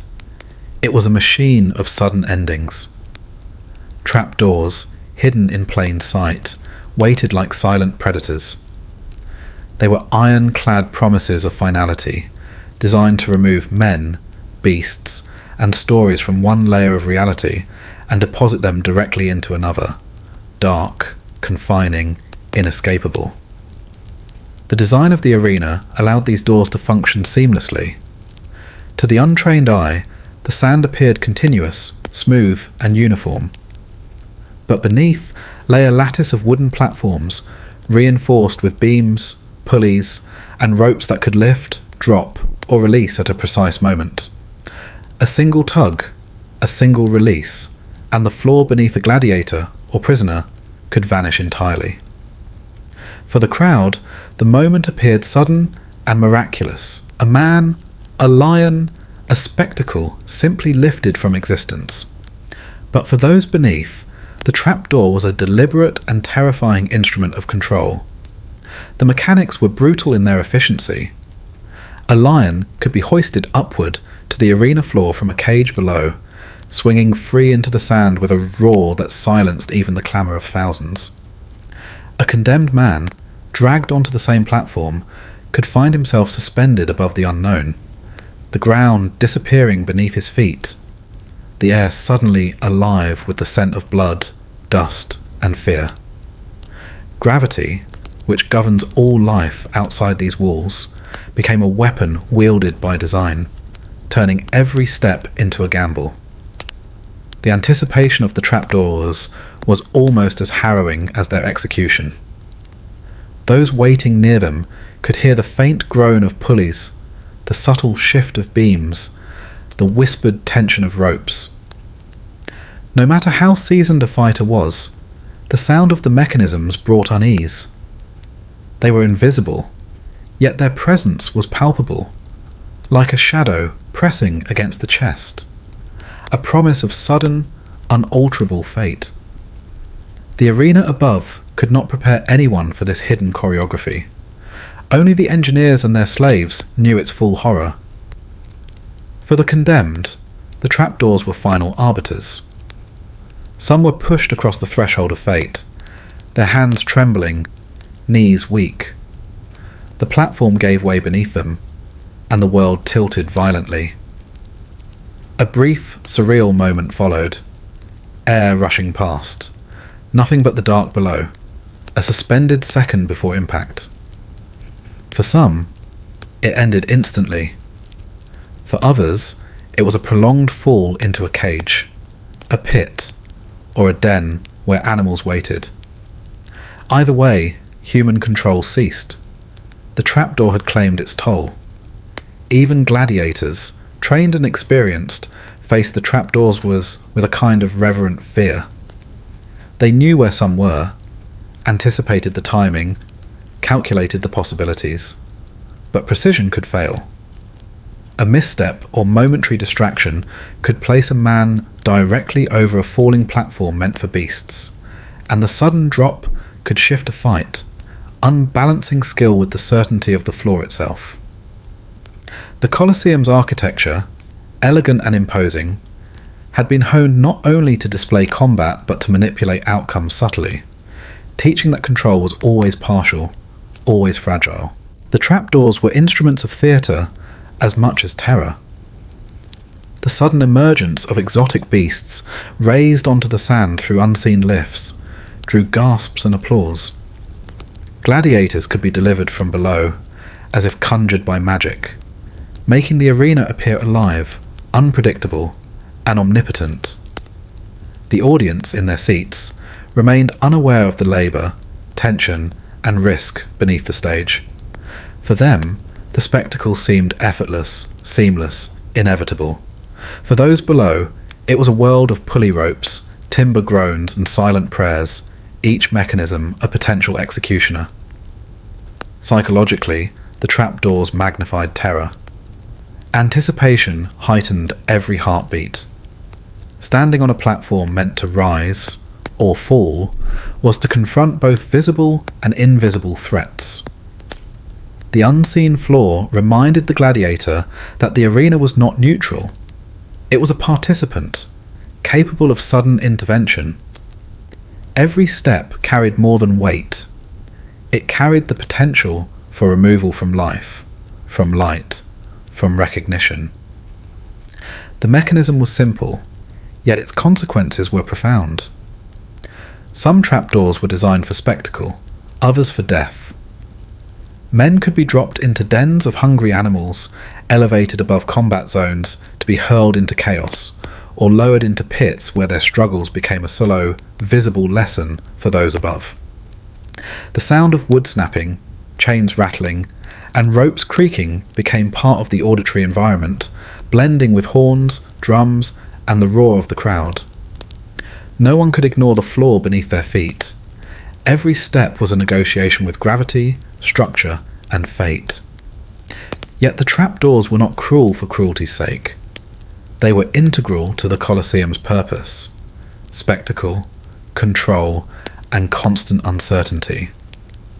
The arena demanded narrative, and these sudden shifts created drama, surprise, and tension. They disciplined the audience as much as the combatants. A gladiator or beast emerging without warning heightened engagement. The crowd was never allowed to become complacent, and the knowledge of the trapdoor's presence added invisible weight to every match, even when no one fell. For those who survived the day, the trapdoors left lasting impressions. They were constant reminders that the ground itself could betray you, that death could arrive not only from opponents or animals, but from the very structure meant to contain the spectacle. Memory of the fall, the sudden vanishing of solid earth beneath your feet, lingered in the mind long after the applause had faded. The arena's design was such that lessons in fear and submission extended far beyond the sand. Even the engineers who operated the mechanisms were not immune to dread. Every day brought the risk of malfunction. Ropes fraying, pulleys jamming, platforms shifting unevenly. A single failure could injure them, ruin the spectacle, or unexpectedly end a life. Yet they continued their work, knowing that precision, timing, and invisibility were their currency, and that the arena demanded perfection in both performance and machinery. The trapdoors transformed the arena into a living organism, responsive and merciless. They were as much a character in the story as the gladiators themselves, capable of sudden intervention, altering outcomes, and ensuring that the spectacle never relied solely on human action. Life and death were no longer determined only by skill, courage, or brute strength. The floor itself could join the fray, swallowing men whole, and reminding every observer that the Colosseum's reach extended beneath the sand as surely as above it. The Colosseum was more than sand, stone, and blood. It was a stage for illusions so complete that reality itself seemed to bend. Among its most remarkable feats was the ability to conjure a sea where none existed. A vast expanse of water filling the arena to simulate naval combat. The Normachiae. At first glance, spectators believed they were witnessing ships, sailors, and warriors battling across waves. Yet the water was shallow, contained, and meticulously managed. It was theatre on a monumental scale, a reminder that in Rome, appearances were never accidental. The process of flooding the arena required engineering as precise as it was audacious. Underground channels, aqueducts, and cisterns delivered water from distant sources, filling the sand to a depth that allowed ships to float, but not to sink uncontrollably. Slaves laboured to erect the wooden and reed vessels, to anchor them, and to stage soldiers and oarsmen, ensuring that the illusion of a raging battle could survive long enough for the audience to believe. It was a symphony of water, wood, and human effort, designed to mesmerize, to impress, and to control perception. For the combatants, the arena became an entirely different world. Gladiators and prisoners, now sailors or marines by necessity, faced new challenges. Sand gave way to water, balance became treacherous, and every step risked plunging into depths where death could arrive suddenly. Wooden planks and small vessels shifted beneath them, making every swing of a weapon, every thrust of an oar, precarious. Training for combat on solid ground provided no preparation for this watery stage. Survival required agility, improvisation, and constant vigilance. The crowd above had no sense of danger beyond spectacle. From the stands, the water glimmered under the sun, reflecting the arches, the statues, and the hundreds of faces pressed to the edge of the arena. Cheers, gasps, and shouts rippled through the amphitheatre. The sound of splashing, oars striking water, and shields clanging against planks was orchestrated with the roar of the audience, creating a sense of immersion that made the event feel larger than life. The illusion of depth and chaos was perfect, and the minds below had no respite from the artifice. Yet beneath the surface, danger was real. Ships could capsize, combatants could fall into the cold, muddy water, and those unprepared for the sudden immersion could drown. Many perished not from swords or spears, but from misjudging the instability of their makeshift vessels. The shallow water offered no real chance of rescue, only the illusion of safety.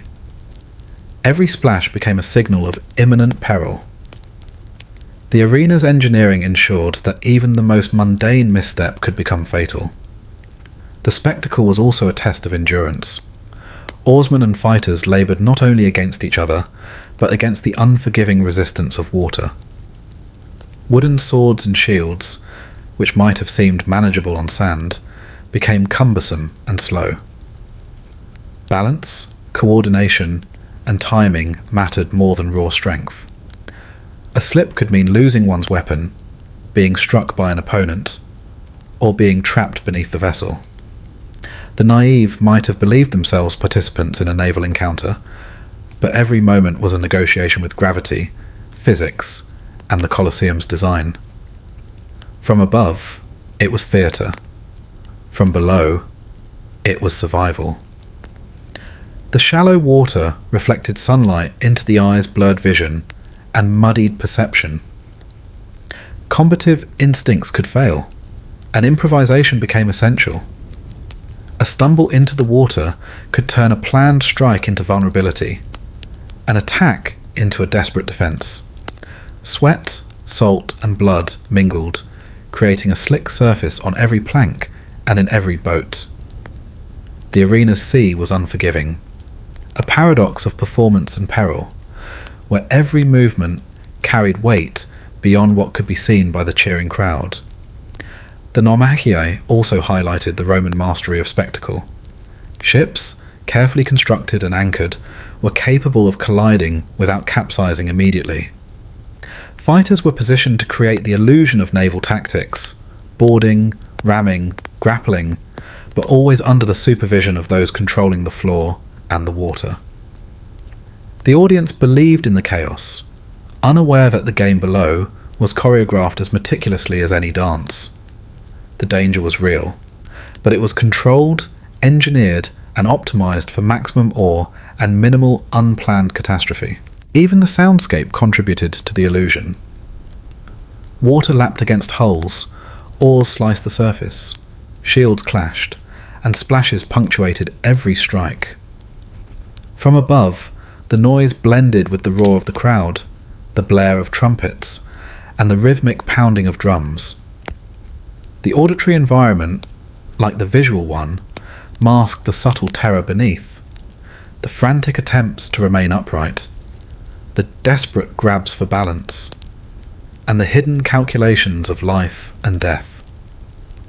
Music, sound, and water merged, transforming reality into theatre, danger into spectacle. The participants, whether trained gladiators or condemned prisoners, quickly learned the rules of this aquatic stage.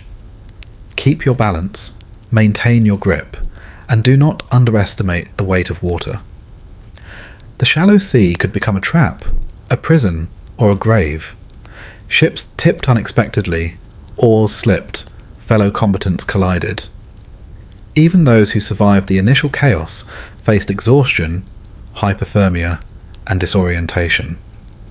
Few could count on raw strength alone. Every move demanded attention, foresight, and the subtle intuition born of necessity. And yet, the illusion succeeded. To the audience, the arena became a miniature ocean, filled with movement, struggle, and heroism. The spectators did not see the calculations behind every vessel, the hidden supports, the safety nets beneath shallow waters. They did not hear the silent prayers whispered before each plunge, the tense coordination of labourers ensuring the floor did not fail. They saw only motion, drama, and danger framed as art. The sea was real in appearance, but not in substance. Its perils, while tangible, were mediated by the mechanics beneath, always reminding the audience that the Colosseum was more than a battlefield. It was a theatre of absolute control. The sea was not a sea, but it was an arena of its own, teaching lessons in fear, balance, and adaptability.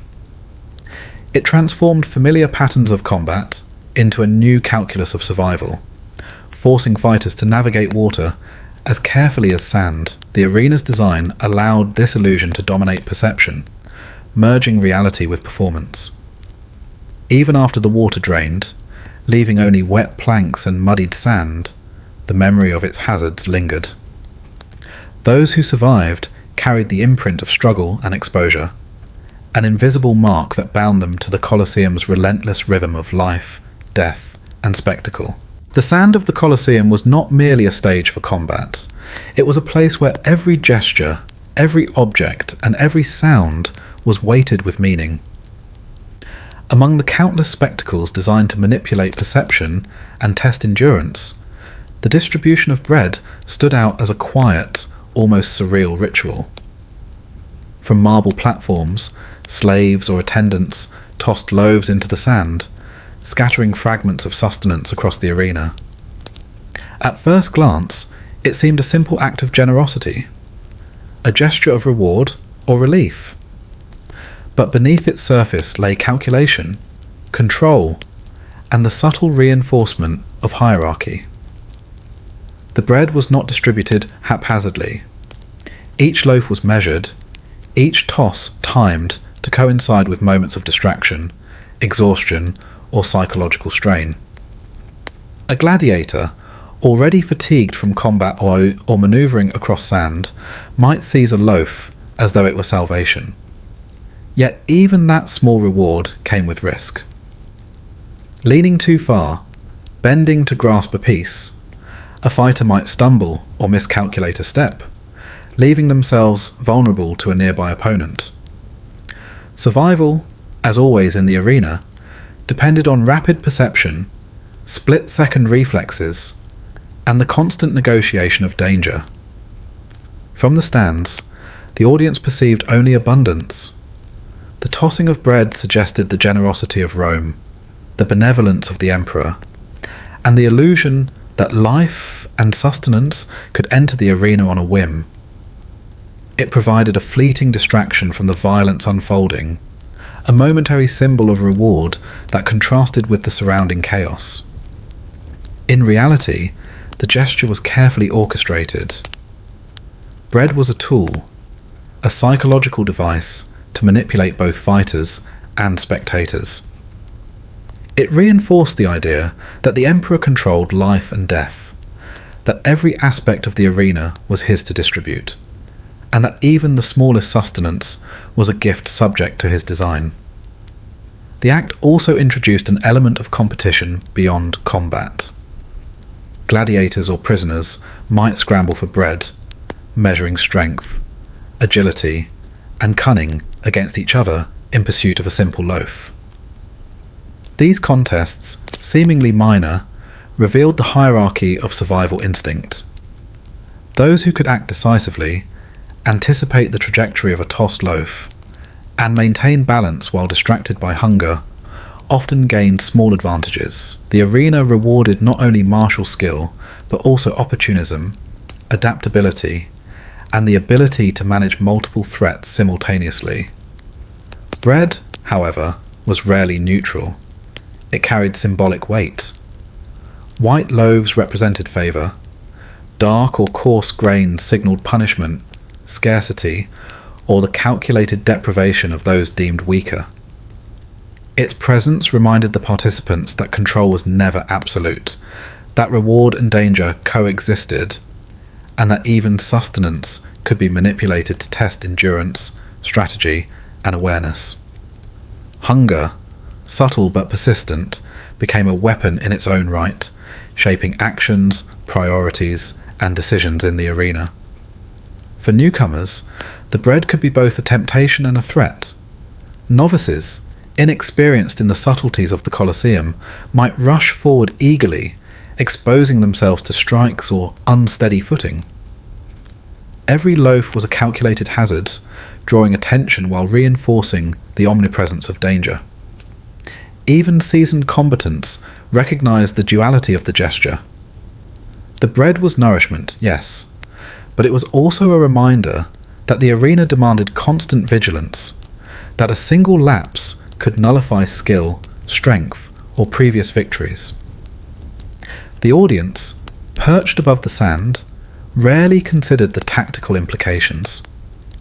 They saw the gesture as entertainment, a whimsical detail that added texture to the unfolding drama. Cheering at a successful grab, or laughing at a stumble, they engaged with the performance while remaining unaware of the subtle lessons beneath. The act of tossing bread reinforced their role as observers, detached from the peril, invested in spectacle, and complicit in the orchestration of life and death. The mechanics of distribution were precise. Attendants stationed on marble platforms controlled timing and distance, ensuring that loaves landed exactly where intended. The crowd's reaction, measured applause or gasps, were anticipated and cultivated.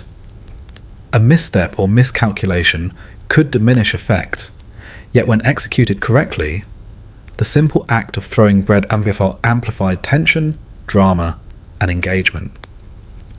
In this way, the gesture was emblematic of the Colosseum itself, a combination of artifice, control, and spectacle, designed to impress, entertain, and dominate perception. Bread also intersected with the rhythms of combat. Tossed at the moment of fatigue, distraction, or the near-final clash, it added layers of complexity. A fighter might pause to reach, glance toward the source, or hesitate to balance the risks. Even a few seconds of distraction could shift momentum, determining victory or death. Every toss, no matter how small, interacted with the choreography of the arena, influencing outcomes, shaping strategy, and reinforcing the omnipresence of the architects of spectacle. Symbolically, the gesture extended beyond the immediate arena. Bread from marble hands represented the power of Rome to provide or withhold, to reward or punish, to shape perception and behaviour. The emperor's hand, whether literal or represented by attendants, was present in every toss, reinforcing the idea that all life in the Colosseum depended on the structures above and beyond the sand. The act transformed a simple commodity into a message. Survival was mediated, contingency was engineered, and no action occurred outside the control of those who designed the spectacle. Even for the fighters, the gesture became ritualized. Repeated exposure taught lessons about timing, observation, and risk assessment. The loaf was never neutral. It was a test of attention, balance, and decision-making under pressure. Hunger, fatigue, and distraction combined with combat to heighten awareness, to refine instincts, and to underscore the fragility of human control. The Colosseum's lessons were never abstract. They were immediate, physical, and relentlessly applied through instruments as mundane as a loaf of bread. And so, bread tossed from marble hands became more than sustenance.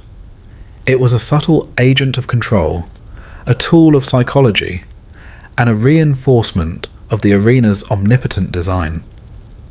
For spectators, it was entertainment, theatre and spectacle. For participants, it was risk, opportunity, and a lesson in vigilance. The juxtaposition of nourishment and peril mirrored the broader reality of the Colosseum. Life was granted and removed according to design, and every gesture, no matter how simple or seemingly generous, carried consequence. Even after the final loaf had landed, the lesson lingered. The sand bore not only blood, but traces of hunger, struggle, and the subtle influence of the marble hands above. Survival was never guaranteed. Perception could be manipulated. The line between chance and control blurred in every toss. Bread became more than food. It became memory, strategy, and a reminder that in the Colosseum, nothing was ever simple, nothing neutral, and nothing outside the omnipresent gaze of power.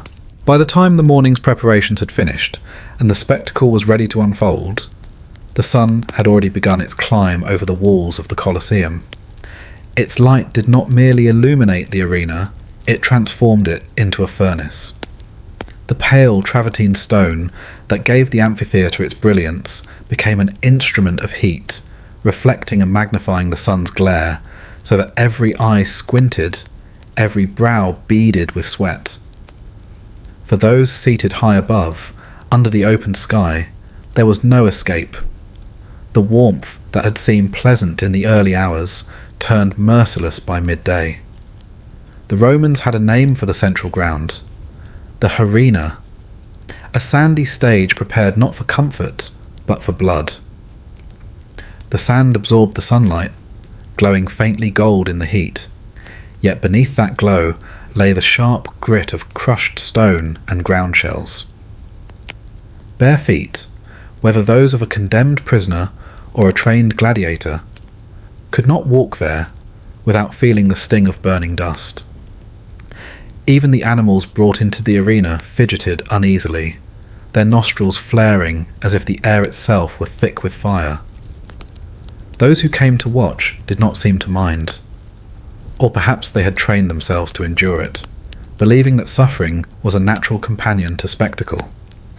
Still, no amount of stoicism could entirely shield them from the suffocating blaze. Women shaded their faces with veils, men with the folds of their cloaks. Wealthier citizens leaned on servants holding awnings of cloth, while senators and equestrians sat in the shadow of the great velarium, the massive canopy of sailcloth stretched across sections of the amphitheatre. Yet the velarium offered only partial relief. Its ropes creaked in the wind, and its shade moved with the sun, leaving gaps where light spilled mercilessly onto the crowd.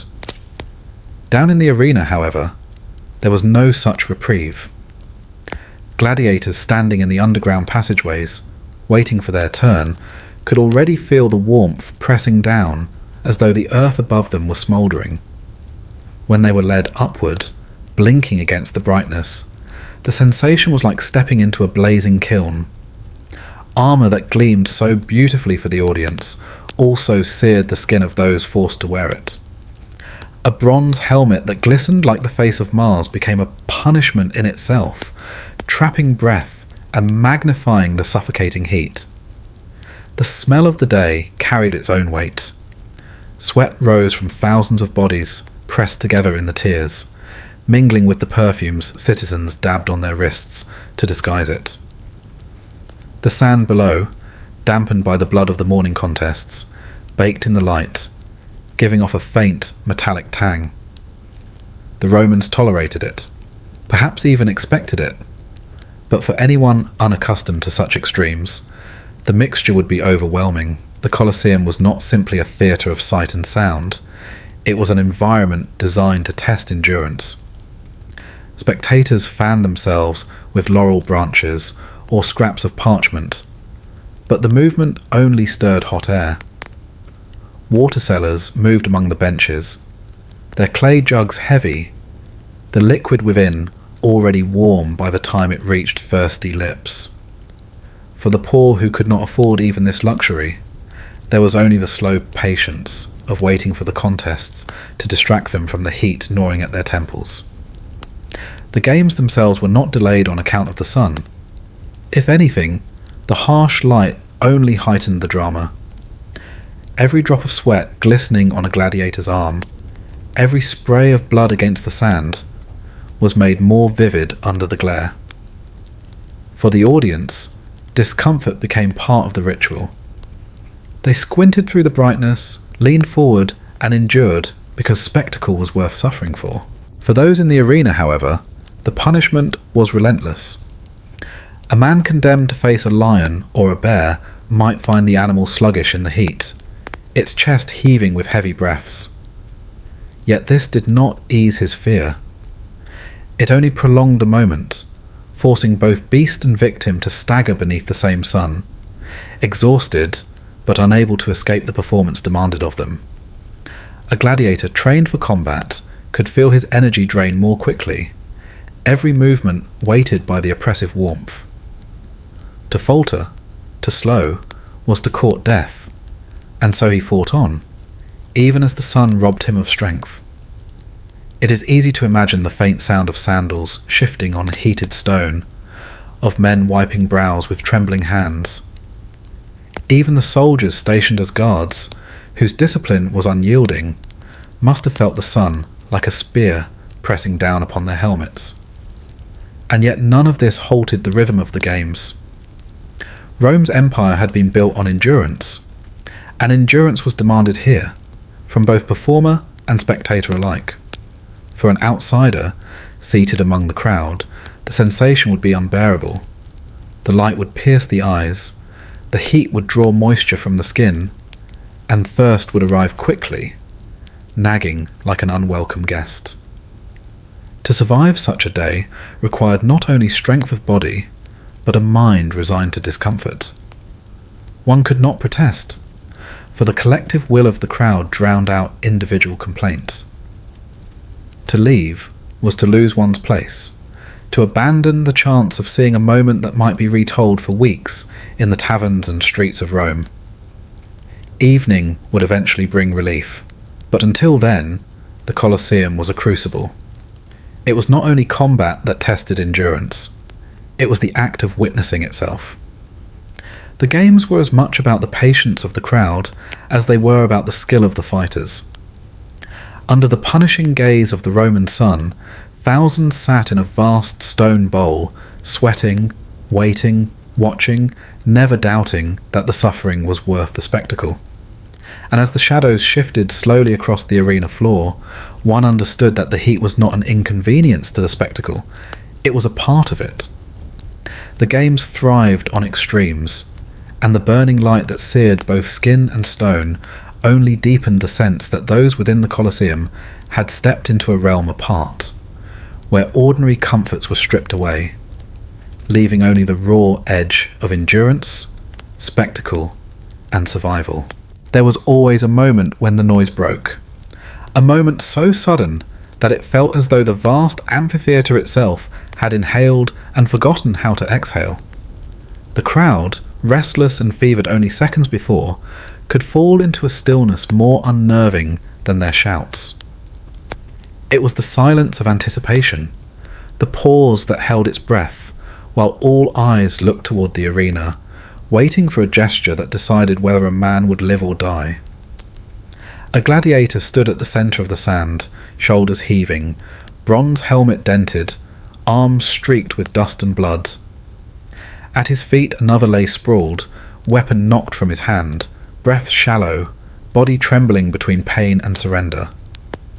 The defeated raised a hand in appeal, palm open to the sky, seeking mercy from the multitude.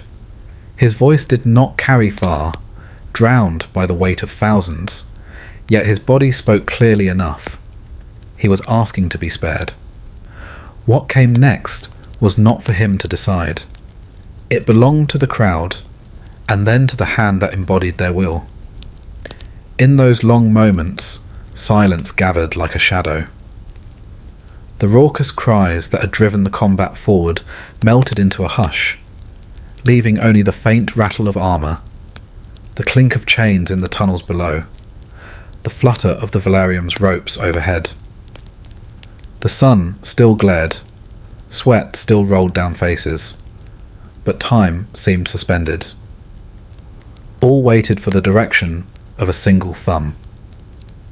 It is easy to imagine the weight of that gesture. Contrary to modern myth, the signs were not always the same, and historians argue over their exact form. A raised thumb, some say, meant death, steel drawn upward to pierce. Others argue it was the gesture of mercy, a sign that the sword should be lifted away. The truth remains clouded, hidden in layers of Roman habit and the vagueness of old texts. Yet for the man lying on the sand, such scholarly debates would have meant nothing. What mattered was not the symbol itself, but the decision it carried. The emperor, or a presiding magistrate, often mirrored the crowd's voice. Citizens cried out, hands thrust into the air, their own thumbs angled with conviction. To live, or not to live, it was a theatre of judgment, as important as the duel itself. And when at last the hand moved, when the thumb fell, or rose, the silence cracked open. A wave of sound, sharper than any thunder, rolled through the tiers. If the gesture spared the fallen, relief surged through the arena. The defeated man, still alive, might stumble to his feet, assisted away to fight another day. But if the crowd had demanded death, and the hand above them confirmed it, then the silence returned for just an instant longer, heavier, thicker, as the final blow was prepared. That pause, where blade met hesitation, was the most suffocating silence of all. The sword would descend, quick and unceremonious, and the crowd's roar would erupt again. The sand, already streaked with red, would darken further. And in that release of noise, one could almost forget the silence that had come before. Yet for the man who had waited beneath it, that silence had been everything. It was not simply quiet. It was judgment hanging in the balance, a stillness heavy enough to crush. For those in the stands, such moments carried a strange fascination. They were not simply watching a contest of skill, but sharing in the ultimate decision of fate. Their voices, their gestures, their collective silence, these became instruments of life and death. To sit in such a seat was to wield power, not by sword, but by approval, a power most Romans never held elsewhere in their lives. That intoxicating influence explains why silence could grip them so suddenly, so absolutely.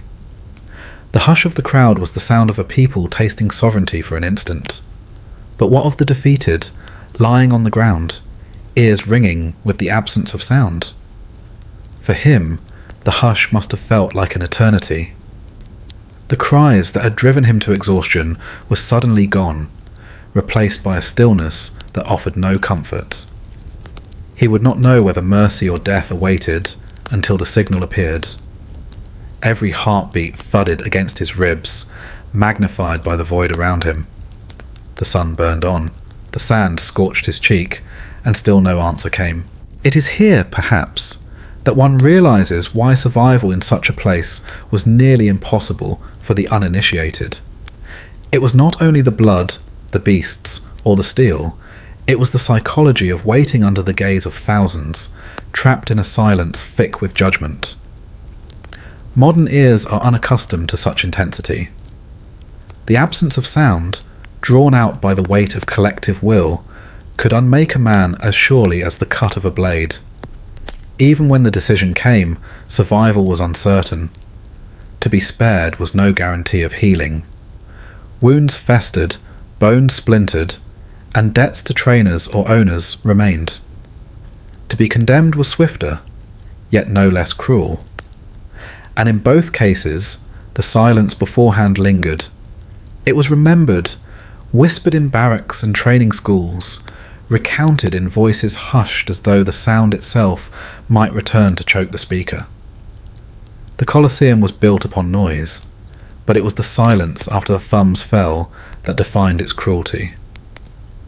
In that pause, men were reduced to objects of choice, their futures balanced on the whim of strangers.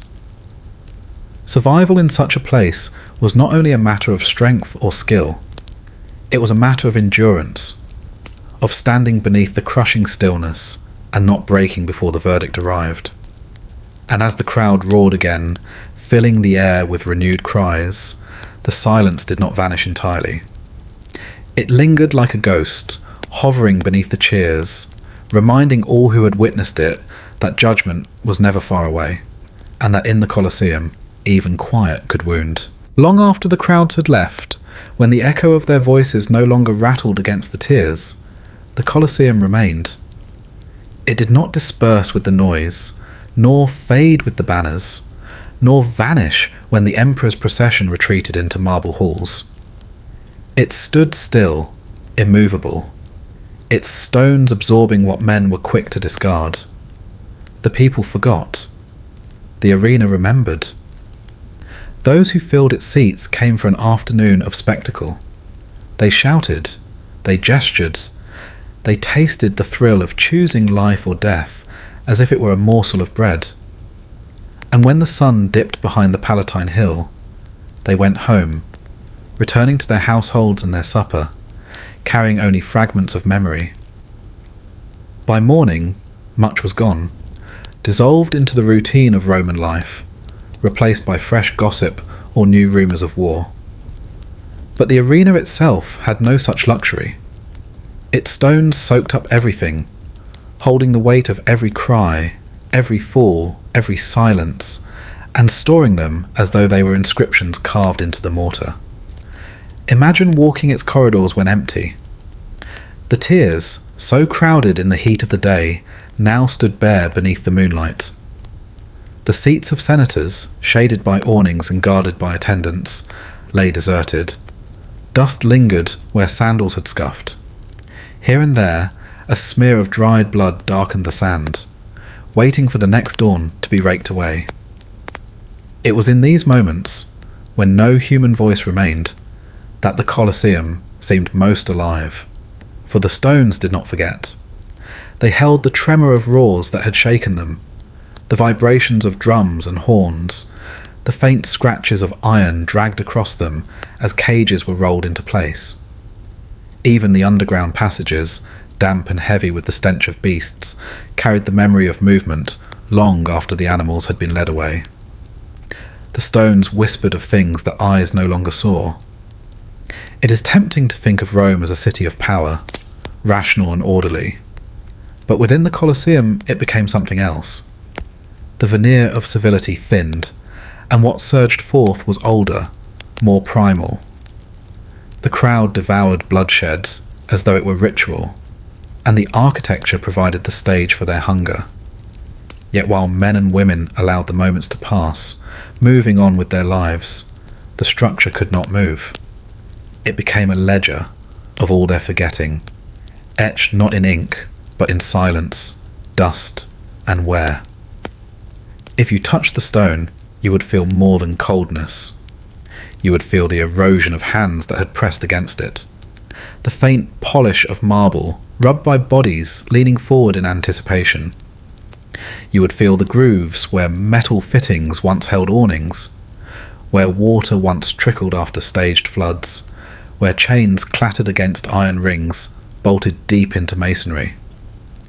These were not just marks of use, they were records, each one storing something the citizens had let slip from their minds. Consider the faces of gladiators long since vanished, their names blurred, their voices lost, their bones buried or discarded. Few remembered them beyond the instant of death or survival. Yet the sand remembered, pressing itself into the folds of their skin as they fell, mingling with blood, drinking the sweat that streamed down their backs.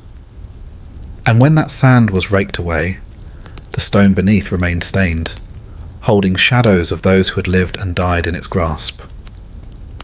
The irony is sharp. Men built the Colosseum to demonstrate their mastery of stone, of engineering, of nature itself. Yet it was the building not the men that endured. The emperors who dedicated it are gone, their faces chipped from marble statues, their decrees scattered. The citizens who filled its seats are dust. But the structure they entered, that they believed was theirs to command, now commands them. Its stones outlasted their voices, turning the fleeting savagery of their spectacles into an archive that never closes. To sit within those walls, even centuries later, is to feel their accumulation. One does not need the roar of the crowd to sense what happened there. The stones themselves seem to hum with what they have witnessed, not in words, but in a density of presence. They are heavy with memory, as though each block of travertine is a sponge soaked with echoes. This is why survival in such a place was impossible. Even if you avoided the beasts, the swords, the judgment of the crowd, you would still be left with the weight of the building itself. The Colosseum pressed upon all who entered, not only with its scale, but with its remembering. To walk through its arches was to step into a reservoir of human cruelty and desire, a place where forgetting was a privilege the living had, but the stone did not. You could leave the arena behind, but the arena would not leave you, and so when twilight fell and the torches burned low, the Colosseum stood silent, watching over the city. Its stones held what men wished to forget, the cries, the silences, the judgments of thumbs, the last breaths taken beneath the sun. Rome might have moved on, but the arena remained rooted, unwilling to release what it had absorbed. The paradox of the Colosseum is this: it was built to celebrate Rome, but it became the vessel of its darker truths. Its stones do not praise or condemn, they simply remember. And in their remembering lies a burden too great for the living to carry. For you, stepping into that silence, would find no escape. The air would feel thick, as though voices still lingered just beyond hearing.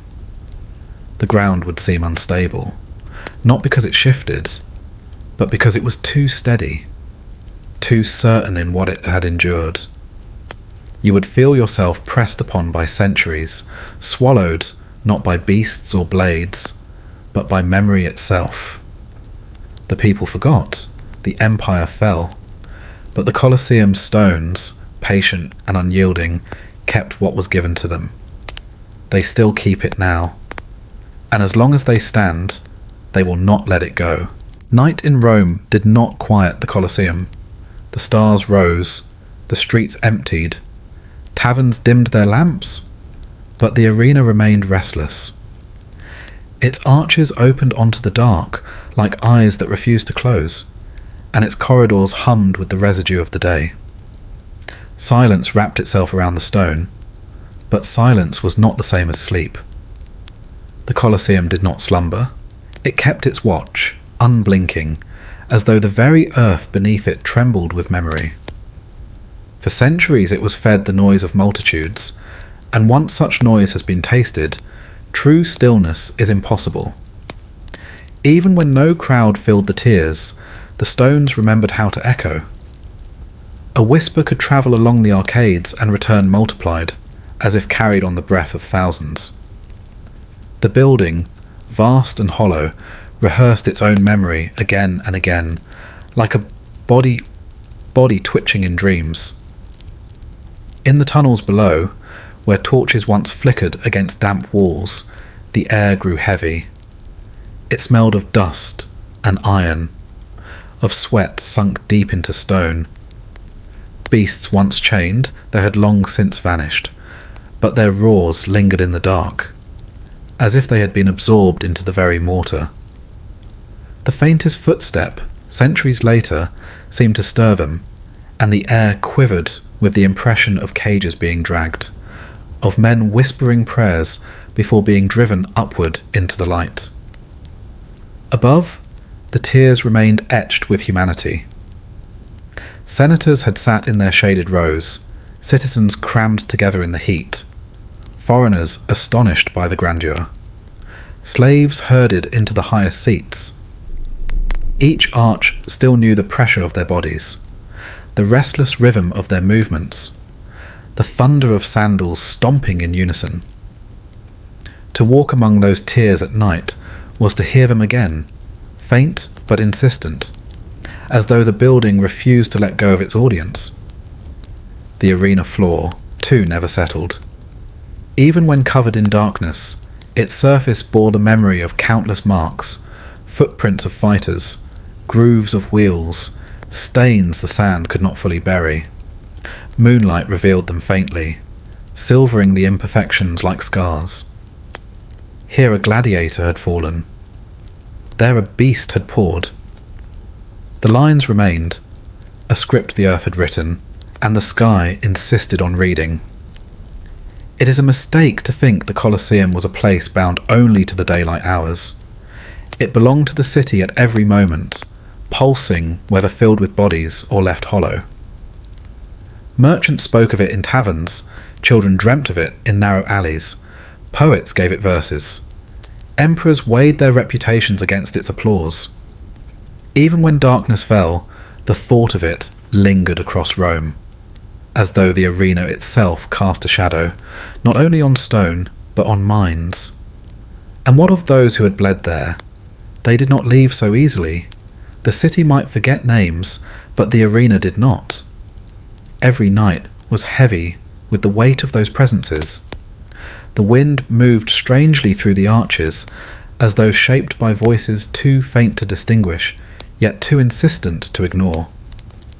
A passerby could pause in the street outside, look upward, and feel the unease of being watched, not by guards or sentries, but by something older, something in the stone itself.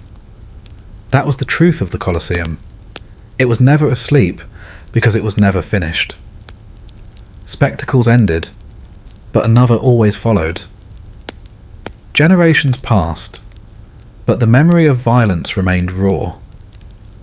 The arena demanded continuation, as if silence itself was intolerable. Its architecture was too vast, its purpose too stark, to fade into ordinary quiet. A structure that had housed the hunger of so many could not simply rest. If you had stood within its arches at midnight, you would have felt it. The air would not have been calm, but charged, carrying the impression that something might emerge from the tunnels at any moment. Shadows shifted not as simple darkness, but as if stirred by movements you could not see. The stones pressed close, heavy with recollections they would never surrender. Even without spectators, even without combat, the place seemed always on the brink of eruption, as though it awaited the next cry, the next gesture of the hand, the next fall upon the sand. To survive here was not simply to endure the blood of the day, but the weight of the night. The Colosseum did not release those who entered. Even in absence it held them, its arches looping thought back upon itself, its corridors folding memory into memory. The city could sleep, but the arena remained restless, like a heart too swollen to slow. Perhaps that is why ruins often feel alive. Though emperors long ago abandoned their seats, though gladiators have been dust for centuries, the Colosseum's presence has not diminished. It does not rest in the past. It continues, patient and unyielding, its sleeplessness outlasting empire, famine, plague and war. Stones may crumble, arches may break, but even in ruin it remembers. And in remembering, it does not sleep. The Colosseum was more than spectacle. It was appetite given form, hunger carved into stone. And appetite does not close its eyes. It waits, it lingers, it returns. That is why the arena never slept, and why those who entered it, audience, fighter, emperor, or slave, could never truly escape. The day ended, the sun set, the torches dimmed, yet the Colosseum remained awake, carrying the weight of all it had been made to hold. And in the long silence of night, It whispered to itself, a murmur too deep for the city to hear, yet too constant to ever stop. The Colosseum never slept, and that perhaps is the most terrifying truth of all. And so, tonight, we have walked through the shadows of a place that was never truly silent. We have seen stones rise from the earth, heavy with the weight of forgotten labour. We have stood in the heat of the sun as thousands of voices gathered, and we have felt the hush that followed a single gesture of the hand, a thumb turned one way or another. We passed beneath trapdoors that swallowed men whole, through bronze helmets that hid every trace of the face beneath, and we watched as bread fell from marble hands to calm a restless crowd. These were not just games. They were stories written in dust and blood, spectacles meant to dazzle, but also to remind each Roman of their place. To stand within that circle was to feel the city itself breathing around you, both magnificent and merciless. Now I wonder, if you had been there, what would you have noticed first? Would it be the blinding marble under the midday sun, the roar of lions echoing in the stone belly of the arena, or perhaps the silence after the crowd had spoken, when a man's fate hung in the balance of another's hand? Share with me in the comments what moment you felt most deeply as you listened tonight. It's always extraordinary to hear how the same story drifts differently into each of your dreams. Thank you for keeping me company on this quiet journey through the past. If you've enjoyed tonight's story and wish to walk with me through more of these forgotten corners of history, consider subscribing to this channel. Each new voice here helps keep these echoes alive a little longer, so they can find their way to those who need them. For now, rest easy, and let the stones of the past fade into the distance. Sleep well, and until we meet again, good night.